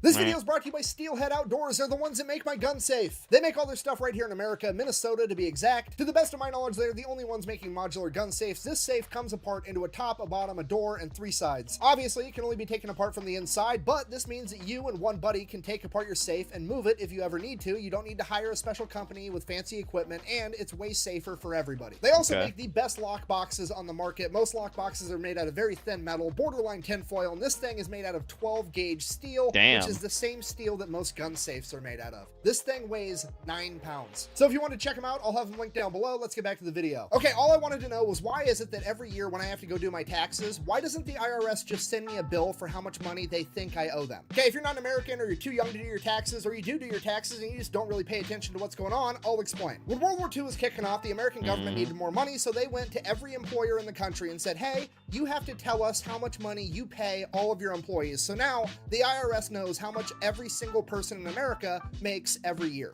Because of that, the IRS now knows how much money every single person owes them at the end of the year. Okay, so now that we're on the same page that the IRS knows how much money each person owes them, why doesn't the IRS just send you a bill every year? Because in America, they don't. They don't send you a bill. You have to go to a tax professional or you have to use some software. Basically, you have to pay like upwards of $200 to have somebody or some program do your taxes, which is a fancy way of saying that program or that person has to figure out how much money you owe the IRS, even though the IRS already fucking knows that. Okay, do you understand the gravity of what I've just told you? Because whether you realize it or not, this is a conversation that every American has with the IRS every single year. Hey, it's tax season, pay me. All right, how much do I owe you? That's the fun part. How much do you owe me? Like, you don't know how much money I owe you? Oh no, I know exactly how much money you owe me to the cent. Okay, so then why don't you tell me and I'll just pay you? Because fuck you, that's why. Okay, well, if you're not gonna tell me how much money I owe you, I'm just not gonna pay you. Oh, well, that's not really an option because if you don't pay me, I'm gonna throw your ass in prison. Oh, well, don't want that. Okay,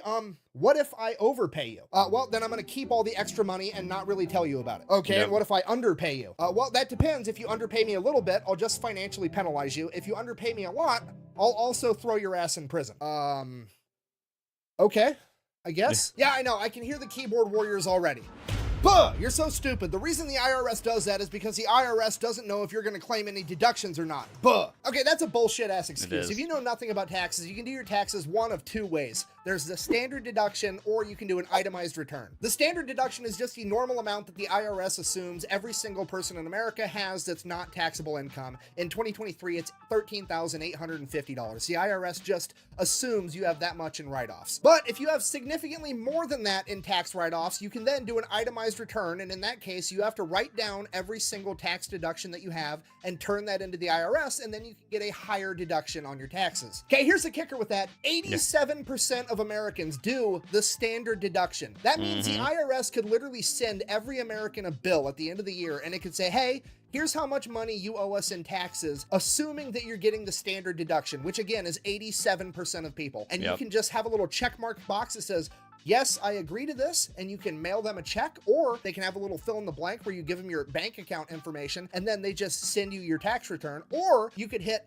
no, I don't agree with this because I have more write-offs, aka 13% of the population, and then those 13% of people can go and have a tax professional prepare your itemized return, and then you could do your taxes that way. Literally, for 87% of the country, tax season can be over and done with just as fast as you pay a power bill. But no, instead, you have to get all your paperwork together, you have to go schedule an appointment with a tax professional, turn it into an all-day event to go get your taxes done, or you have to spend hours upon hours desperately trying to figure out how to do it yourself with some online program, and it's a giant waste of absolutely everybody's time. Yes, it is.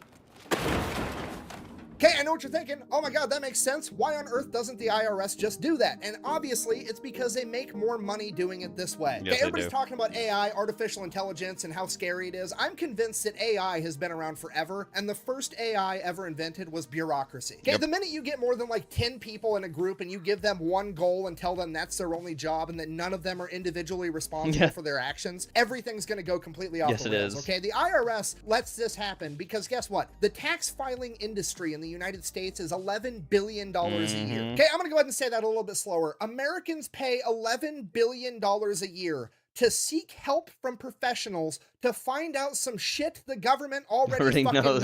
But because the IRS only cares about making more money, the only thing the IRS comprehends is that's $11 billion That's like more I always that they say, get to down tax. with So three-letter it's in their agencies, benefit to keep especially the it this way. It is the IRS, most which was insane and unconstitutionally corrupt shit made, by on the way, planet. just like the Fed. Well, it wouldn't be fair to the other 13% if they were the only ones that had a difficult tax season. Get the fuck out of here with that bullshit. Okay, just so we're on the same page, if this went into effect tomorrow, I would be in that 13% that was still doing an itemized deduction. I can still appreciate the government trying to make life and tax season easier for 87% of people. I don't give a fuck if it's fair to me. Okay, because anybody in that 13% that's doing an itemized deduction, including me, knows how to game the system so they can make even more money. Don't fucking worry about that, okay? I mean, for example, look at my couch, okay? Everybody jokes it's a casting couch. That's not a casting couch. That's my tax write-off couch. If you watch my videos, sometimes there's just random shit sitting on that couch. It's not because I wanted random shit to be on my couch in that particular video. It's because whatever's on that couch becomes part of the scene of my video. Hence, it's a tax write-off because I make money from making YouTube videos, okay? So I get to write that shit off. You write it off. Who writes it off? I don't know. The write-off people. My point being, everybody in that 13% knows how to play the game. Don't feel bad for them. Everybody's worried about artificial intelligence taking over, but it already has, because the first artificial intelligence was bureaucracy, and it's already taken over the entire world, and it's corrupt as fuck. Yes, I mean, think about it. Bureaucracy is a nameless, soulless entity that is given a single task at its inception and then does whatever it can to accomplish that task. That is borderline the definition of AI. And if you wanted proof that the IRS is absolutely corrupt and only cares about collecting as much money as possible, all we have to do is read their own handbook. Okay, watch this. Let's pull up publication 525 for the year of 2023, taxable and non-taxable income. Okay, this is basically just what you can claim as deductions, what you can't, how you go about doing it in every different type of situation that you could possibly come up with over the course of like 50 pages. Okay, now if I could bring your attention over to page 37, under the article that says stolen property. Quote, if you steal property, you must report its FMV, fair market value, in your income in the year that you steal it, unless in the same year you return it to its rightful owner. Yeah, translation, they don't care if you steal shit for a living. As long as they get their cut, they don't care. This isn't a just and right entity. This is literally a mafia boss. Business bad? Fuck you, pay me. Oh, you had a fire? Fuck you, pay me. Oh, don't worry, it keeps going. Page number 32, under bribes. Quote, if you receive a bribe included in your income. And I know what you're thinking. What if there's illegal activity, but it's not necessarily stealing and it's not necessarily a bribe? Oh, well, they put a catch-all on page 35. Yes. Oh, there it is, right between reporting taxable payments and Indian fishing rights. Illegal activities, and I quote, income from illegal activities, such as from dealing illegal drugs, must be included in your income on a Schedule 1, Form 1040, line 8Z, or on a Schedule C, Form 1040, if from self-employment activity. And I know what you're thinking, because you're a sane, rational person, and I thought the same exact thing. Clearly, this is just a clever ploy to try to catch criminals, right? Yes. No. And if I don't pay up, I'll go to jail for tax evasion. I'm crazy enough to take on Batman, but the IRS, no, thank you. Wrong. I've octuple checked. The IRS has no legal obligation to report illegal activities to any type of authority other than itself. And remember, because the IRS is basically an artificial intelligence whose sole purpose is to collect as much money as possible, it doesn't benefit from reporting criminals as long as those criminals are willing to pay taxes. Okay, and I can prove this on a large scale because marijuana, cannabis in the United States is illegal on a federal level. I understand that it's legal or decriminalized in some states, but it's still illegal federally, meaning that the DEA, a federal law enforcement agency, could roll into your fully state legal cannabis dispensary and arrest all of you. Okay, and this has already been settled by the Supreme Court in Gonzalez versus Reich in 2005 when the DEA did just that in California. So knowing that growing and distributing cannabis is illegal, the IRS has decided that they're going to report all of it to the federal government. No, I'm just kidding. They decided they were going to come up with their own special document. It's called a 280E, and it basically says, hey, what you're doing is illegal on a federal level. We know it's illegal, so here's what we're going to do. We're going to charge you double the taxes, and you're not going to be allowed to take any tax write-offs. And by the time it's all said and done, the entire cannabis industry pays about 3.5 times the taxes of any other industry, all because the IRS knows that they can get away with it because they know that that shit's illegal on a federal level because the IRS just wants to make more money. I cannot tell you over the course of my life how many times I've heard somebody express the general sentiment along the lines of, man, I wish they taught me useful stuff in high school, like how to do my taxes or balance a checkbook, but instead I know the Pythagorean theorem. And I'll be honest, at this point, I'm convinced that they don't teach this in school because if they did, people would know about it, and if people knew about this, nobody would put up with this bullshit. Okay, I can't do this anymore. I need a beer. I'm losing my mind. I guess in conclusion, everybody's worried about artificial intelligence taking over the world, and in their head, they're picturing something like the movie Terminator with Skynet and robots trying to kill everybody. But in reality, AI has already taken over the world. It's called bureaucracy, and it's not trying to kill everybody. It's just trying to milk society dry of its time and its money so that it can just preserve itself, even though it no longer even needs to exist. Thanks for watching. Best way to support the channel is go buy some merch over at thefatelectrician.com. I'm going to pay taxes on every shirt. I'm going to pay taxes on every shirt. That's right. The polytheistic origin of Yahweh. Judaism originated among Semitic tribes in Canaan in modern-day Israel and Palestine. Judaism became known for its strict monotheism, but Israel was originally polytheistic. It was. Among their gods were El and Yahweh, who later became two names for the same Jewish God. Elohim. Clues about their pantheon can be found in the Bible and among clay tablets from the ancient city Ugarit, from between 1500 and 1300 BC. And these tablets predate the first historical mention of Israel under Merneptah stele from 1208 BC. On these tablets, we read that both Yahweh and El were part of a large family of gods. Baal, who was later attacked as a false god in the Bible, was also part of this family. And the god El even had a wife named Asherah. Fragments of these polytheistic beliefs can also be found in the Bible in some archaic passages that have escaped later redaction. Let's now examine the evidence. Hey, good to see you. This is Stefan, author of In Search of the Sublime.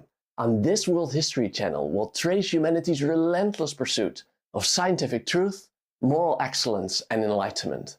We'll meet anyone from Mesopotamian astronomers and Indian yogis to Greek philosophers and Enlightenment scientists. And you'll meet them firsthand using primary sources, giving you valuable insights that transcend the surface-level understanding you get on other channels. Go check it out for yourself. Let's start. Let's do it. In the 2nd millennium BC, Canaan was inhabited by various tribes, each with its own patron god. These gods belonged to the Canaanite pantheon, which included the god El, Baal, and Yahweh, which all appear in the Bible. In time, the Israelites came to believe that they were not of Canaanite origin. They are. Yet archaeological remains and linguistic and religious comparisons from 1200 to 1000 BC indicate that Israel formed within the Canaanite culture. In all these domains, there's just too big of an overlap, often to the point where they are indistinguishable. Yet Israel in time did break itself off from the other Canaanites, at least by 1208 BC, because both Canaan and Israel are mentioned as separate entities on the stele by Pharaoh Merneptah. In a longer text celebrating Egypt's victory over its neighbors, we read the sentences, "Plundered is the Canaan," and also, "Israel is laid waste." Interestingly, the hieroglyphs used to denote Canaan signify that it is a land, while the glyph for Israel denotes that it is a people. The original god of the tribe of Israel seems to have been El, and there are a couple pieces of evidence for this. For one, even the word Israel itself means El rules. We get another clue by studying the different authors of the Bible, which were identified in the 19th century, because these authors used Hebrew from different historical periods. And these authors are now called the E, the J, and the P sources, and much more on them in the next lecture. In Genesis, source P and source E call God by the name El from the beginning, all the way up to the point where God reveals himself as Yahweh to Moses. We read, "I am Yahweh. I appeared to Abraham, to Isaac, and to Jacob as El Shaddai. But by my name Yahweh, I did not make myself known to them." So here that name switch was incorporated into the story. Thirdly, 17 characters in Genesis have names compounded with El, such as Bethel, while there are no names that contain Yahweh. And interestingly, there is also one name compounded with Baal, namely Benjamin's son, Ashbal, which is curious since Baal would later be recognized as one of the false gods by the Israelis. We know about the Canaanite pantheon mainly from a number of texts on clay tablets from the 13th to 12th century BC, found in the city of Urugit in northern Syria. Among these texts we have found the Baal cycle, which describes a myth about the thunder god Baal. Yes. In the most memorable part of the Baal cycle, Baal was killed by Mot, the god of death, and then descended into the underworld. So he becomes God of the underworld. Being a weather god, the death of Baal was interpreted as the start of the summer drought season. And El, we read, the father of both Baal and Mot, mourned his death.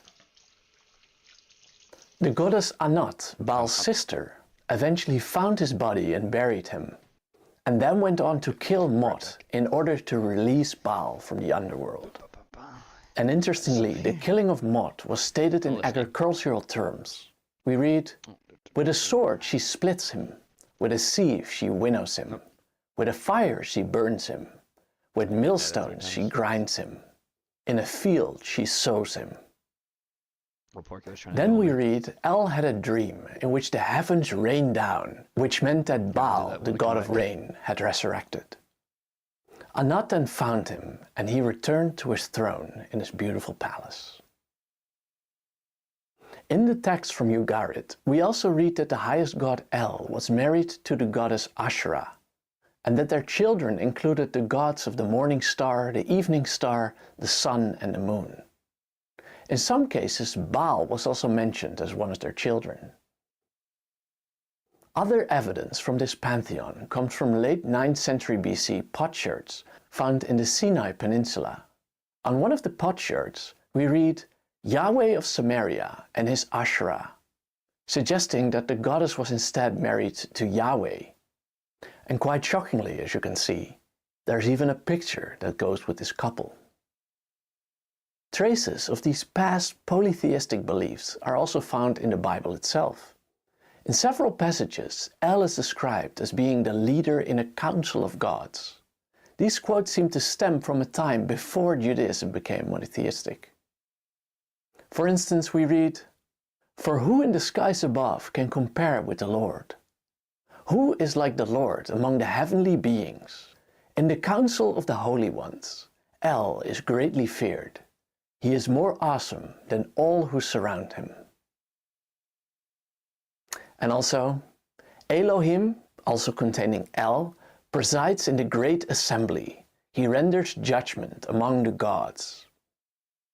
There's also a verse in which we read that El, here seen as a god of the entire earth, divided up the nations of the world among his sons, giving Israel to his son Yahweh.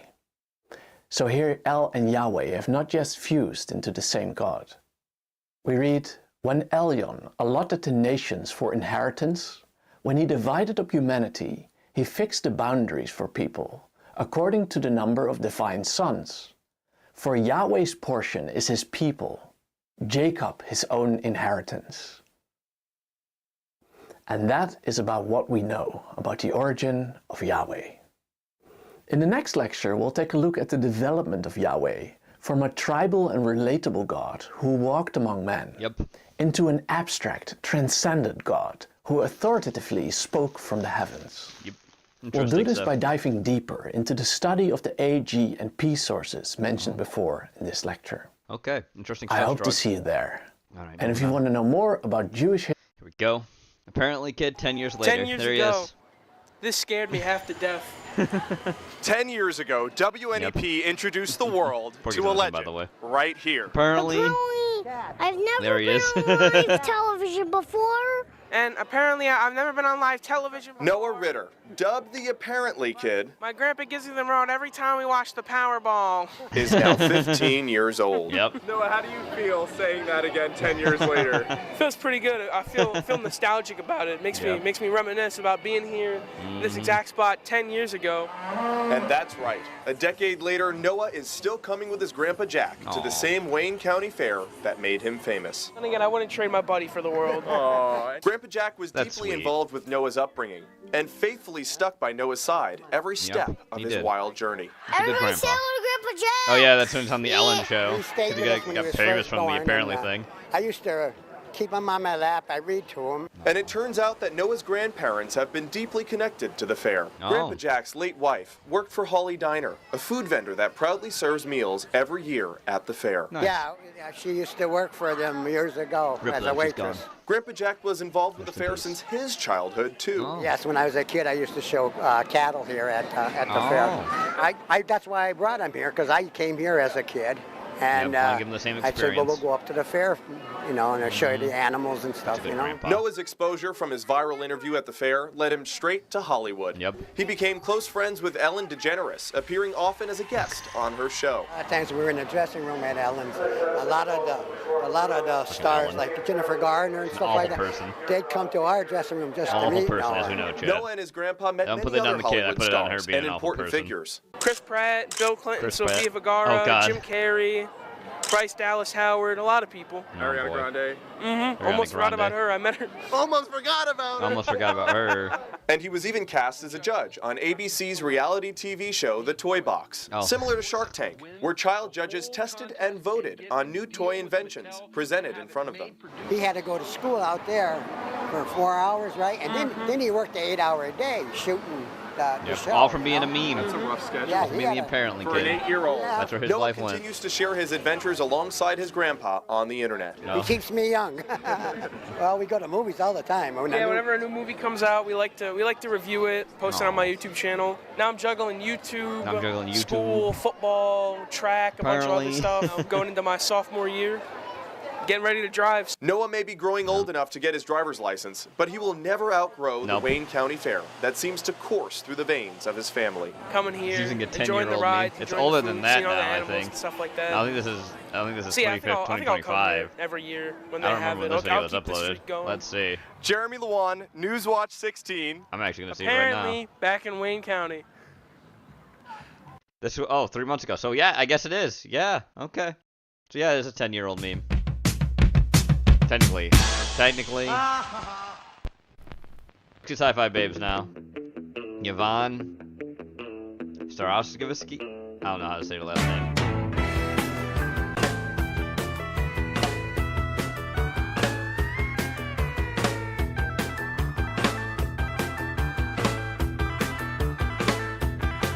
Nice.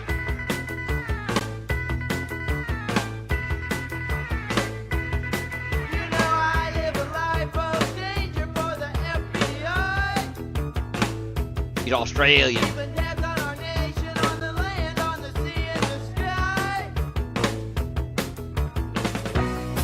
But every single night, before I go to bed, I get down on my knees and thank God I'm a secret agent man.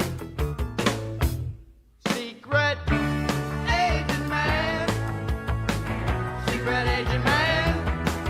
They've given me a number, but they've taken away my name. I got one hell of a job, we're born for the U.S. of A. Got the responsibility of our nation's top securities. But every night and day, I salute the flag and say, thank you, Jesus, 'cause I'm a secret agent man. Secret agent man. Secret agent man. They've given me a number, but they've taken away my name. Might be strong. Nice outfits.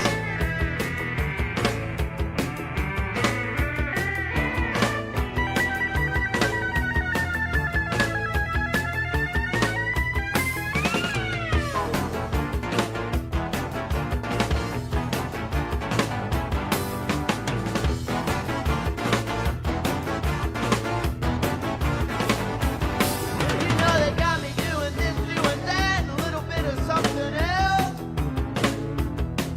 Fighting cavities of evil, safeguarding America's health. But not an afternoon pass. I don't get up off my ass. Thank you, God, 'cause I'm a secret agent man. Secret agent man. Secret agent man. They've given me a number, but they've taken away my name.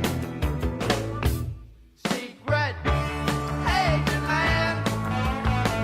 Secret agent man. They've given me a number, but they've taken away my name.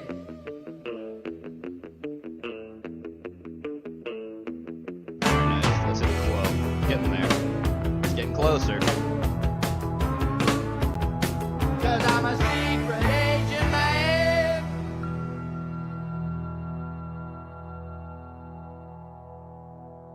Booty. Let's get that quote. It's coming. What'd you say? I love school. I love putting my uniform on and doing homework every day. I was one of the good students, like the teachers liked. I guess that's how I got to be pretty nerdy, geeky. That's how I got to be a pretty nerdy, geeky part of me. I say. That's funny. Alrighty. Demon time now. Because Strog sent in demons, the 7 princes of hell. Here we go. Here they come. After the war in heaven, a third of the angels were cast out of grace for Lucifer's rebellion. They fell for days into the abyss. They awoke in a strange and hostile land. Archangels became archdemons. Among them rose the 7 princes of hell. Leviathan, prince of envy, towering over the infernal seas. His mouth is said to be the Hellgate itself. Mammon, Leviathan. prince of greed. Mammon. He promises wealth and power in exchange for money. human souls. Azazel, prince of wrath. He laid with human women, and his offspring became the Nephilim. Zazel or Satan can take their places. They switch between, by the way, for the... Belphegor, prince of sloth, lord of fire, banished from heaven for remaining neutral during the war. Asmodeus, prince of lust. He desired a mortal woman named Sarah and jealously murdered 7 of her husbands. Beelzebub, prince of gluttony, lord of flies, chief lieutenant of the abyss. Lucifer, prince of pride, first of the fallen and grand ruler of hell. All demonic armies are at his command. Sometimes I don't know if I said this before, but Satan and Lucifer aren't the same being in mythology. film comes along, and despite everything, it's just ignored. Usually, Here's 5 big-budget films that absolutely flopped at the box office. Here we go. The 13th Warrior. Oh, boy. The 13th Warrior is a 1999 action film from director John McTiernan. The movie was loosely based on the 1976 novel Eaters of the Dead by Michael Crichton. I personally would have preferred if they kept that title. The 13th Warrior is very generic. Anyway, the movie adaptation ended up being a mix of the novel, the Old English poem Beowulf, and a historical account of the Volga Vikings. Oh boy. It's about a poet played by Antonio Banderas. Who's caught with the wife of a nobleman and is exiled. He ends up joining a clan of Norsemen to fight off the Wendel, a group of cannibals who wear bear skins. You know, as you do. According to some of the people who worked on the film, Crichton and McTiernan fought like children while filming. They each had a vision, and neither was willing to compromise. Oh, that's a problem. McTiernan, up to this point, had been on fire. Nomads, Predator, Die Hard, The Hunt for Red October, Medicine Man, Die Hard with a Vengeance, The Thomas Crown Affair, and then The 13th Warrior. Within that time, Leviathan he also directed The being Last the, Action Hero, world serpent which, thing to be too. fair, Giant sea had almost monster. all of its issues stem not from the director, but way too much studio meddling. Oh, yeah. However, that's a story for another day. Yes, it is. Considering that most of those were successful and right all back are again, by the pretty way. well loved, the studio really should have sided with McTiernan over Crichton. That didn't happen, though. Thanks to a terrible test screening, Crichton, who was the producer, took control, reshot numerous scenes, and re-edited the film. Because of this, the film had countless production problems and an elongated shoot. In the end, the film was released without having a premiere. The 13th Warrior opened on August 27th, 1999 in 2,306 theaters. It cost $160 million to make, and it grossed $61.6 million worldwide. The film's often called the worst of McTiernan's career, and to that I say, what, you didn't see his remake of Rollerball? Besides, I don't think it's fair to say that this is his worst when the version we saw was not his. The only people who saw his version was the test audience.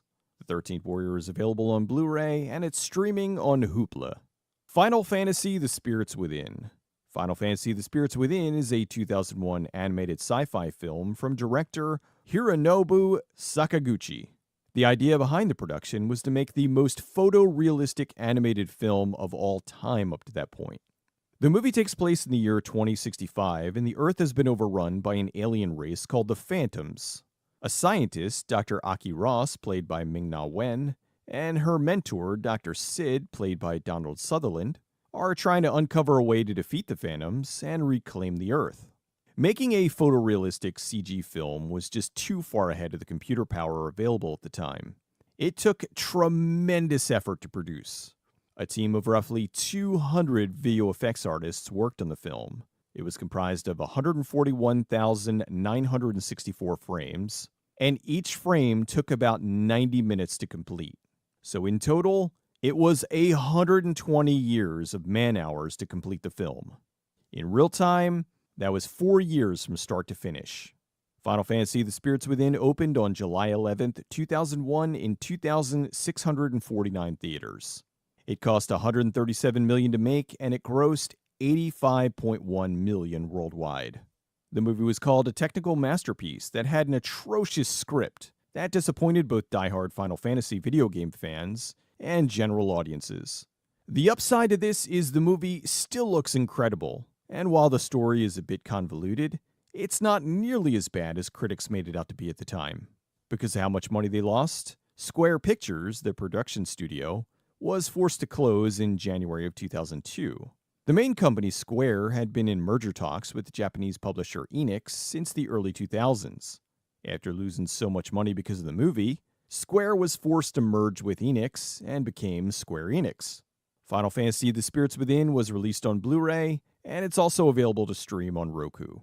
Titan A.E. Titan A.E. is another big-budget animated sci-fi film, but this one was from the traditional animation director Don Bluth. As such, the movie has a combination of traditional hand-drawn animation and CG. It's about a spaceship, I remember this movie. the Titan A.E., with the A.E. standing for After Earth. A hostile race of aliens have chased humans off the Earth, and now, 15 years later, they wander through space looking for somewhere to call home. They managed to pull in a large list of big-name actors for the voice cast. Yes, they did. Matt Damon, John Leguizamo, Leguizamo, Bill Pullman, Yep. Ron Perlman, and Drew Barrymore, to name a few. The film went through numerous major changes. For example, it was originally supposed to be a PG-13 live-action production. However, after seeing it would be too expensive to do live-action, they moved it to animation. After numerous setbacks and studio problems, the film suffered. Fox had to lay off hundreds of animators, and much of the film had to be outsourced to finish. When the film was finally complete, many of the dark edges of the film had been trimmed to make it safe for kids. Yes, they did. And the film was rated PG. Although this led to an identity problem, as the movie was considered too gritty for young kids and not gritty enough for teens or adults. Titan A.E. was one of the last films from Fox Animation Studios, which closed its doors shortly after the movie bombed at the box office. I talked about this more in my video on 8 Crazy Nights. Titan A.E. was heavily featured in the advertising spots placed in front of Fox's Star Wars The Phantom Menace. The movie opened on June 16th, 2000, what happened? in 2,734 theaters. The movie cost somewhere between $75 to $90 million to make, and it grossed $36.7 million worldwide. Womp womp. The movie's available on Blu-ray and is currently streaming on Starz. The Chronicles of Riddick. Chronicles of Riddick is a 2004 sci-fi film from director David Twohy. After the surprise success of the 2000 film Pitch Black, Twohy worked with the star Vin Diesel to continue the adventures of the character Riddick. They wanted to expand the world to make him a multimedia star. They made comics, anime, video games, and the movie. Yeah, they did. There's a much larger story there, but essentially it comes down to Diesel wanted to turn this into a space opera, and he made a deal with Universal to do a cameo in Fast and Furious Tokyo Drift in exchange for the rights to the character. Yeah, that's what he did. The movie revolved around the adventures of the character Riddick. One of the most appealing things about him is that he's a chaotic, neutral character. He's not good or bad, but is driven by whatever is motivating him at the moment. Pretty much his own personal freedom is his number one priority. A group of aliens called the Necromongers are chasing Riddick because they believe he is the last of a race called the Furians. Riddick wages an all-out war against them, and it's pretty frickin' awesome. Unfortunately, there still was studio meddling in the film. While Pitch Black was rated R, they decided the larger sequel should be PG-13, despite the fact that they shot this movie to be R. This was coming on the heels of the 2004 Super Bowl Nipplegate, where every R-rated movie had to be neutered to PG-13 because a child may have seen Janet Jackson's nipple. Anyway, this more adult-focused sci-fi opera was cut to PG-13, and as such, many potential viewers decided to skip it, since they knew in a few months it would be released uncut on DVD, which it was. The movie was released on June 11th, 2004 in 2,757 theaters. It cost $105 million to make, and it pulled in about $115.9 million worldwide. Roughly 5 months later, the unrated cut was released on DVD, and it sold over 1.5 million copies the Made more first money day as, alone. yeah, exactly. Audiences in general still loved the Riddick character, but no one loved him more than Vin Diesel. He worked to put up a That's good for chunk sure. of his own money to get the third Riddick film made, which returned to a smaller scale and was also rated R. Riddick 4 Furia has been in talks for ages, but with Diesel getting older, if it doesn't happen within the next few years, it most It's likely never will gonna never happen then. Chronicles of Riddick is available on Blu-ray, and it's not streaming, but it's available video on demand. You're better off buying the Blu-ray. Cutthroat Island. Cutthroat Island is a 1995 action swashbuckler film from director Renny Harlin. Harlin was coming off the blockbuster Cliffhanger and was looking to do another ambitious action film. The movie was about a duo of pirates racing against their rivals to find treasure. Okay, not the most original idea for a pirate movie, but really, isn't this the story of almost every pirate movie? Well, maybe not Captain Phillips, but that's a completely different kind of pirate. The movie was an insanely troubled production, with a budget that was originally $60 million that just kept going up. It started as a Disney production in the early 90s, and then jumped from studio to studio until landing at Carolco. The director, Renny Harlin, was married to Gina Davis at the time, and so he convinced the studio to let her be the star in this giant action film, even though she had only previously done films like A League of Their Own and Angie. The male lead for the film was originally Michael Douglas. However, Douglas wasn't happy with the film. His screen time was supposed to be split about 50-50 with Davis, but after numerous script changes, he felt like he was going to play more of a supporting role. So he pulled out, leaving them without a male lead. After practically every major star at the time, from Tom Cruise to Charlie Sheen, turned down the role, it ended up going to Matthew Modine. The project continued even though the company Carolco was heavily in debt. This impacted just about everything in the production, which in turn ended up costing them more money, because as they were trying to cut corners, they inevitably ended up spending more.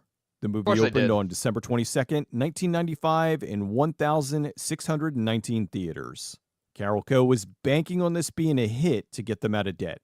It cost somewhere between $98 to $115 million, and it grossed a little over $10 million domestically. Nope. And there aren't any stats for it outside the US. Out of debt. So it must have been really bad.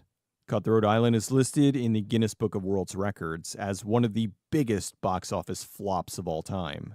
Audiences actively avoided the film.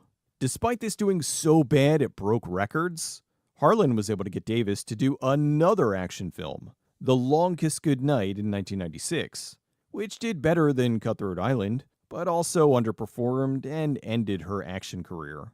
It may have also ended their marriage, as she split from Harlan in 1998. Wow. Cutthroat Island is available on Blu-ray, and you can watch it streaming on Amazon Prime.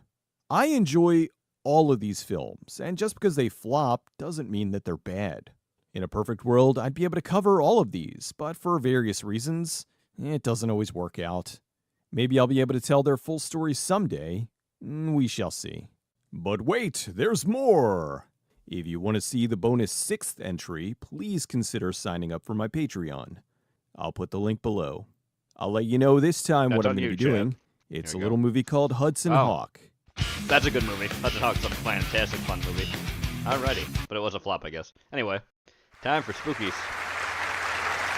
Hudson Hawk's a fantastically fun movie.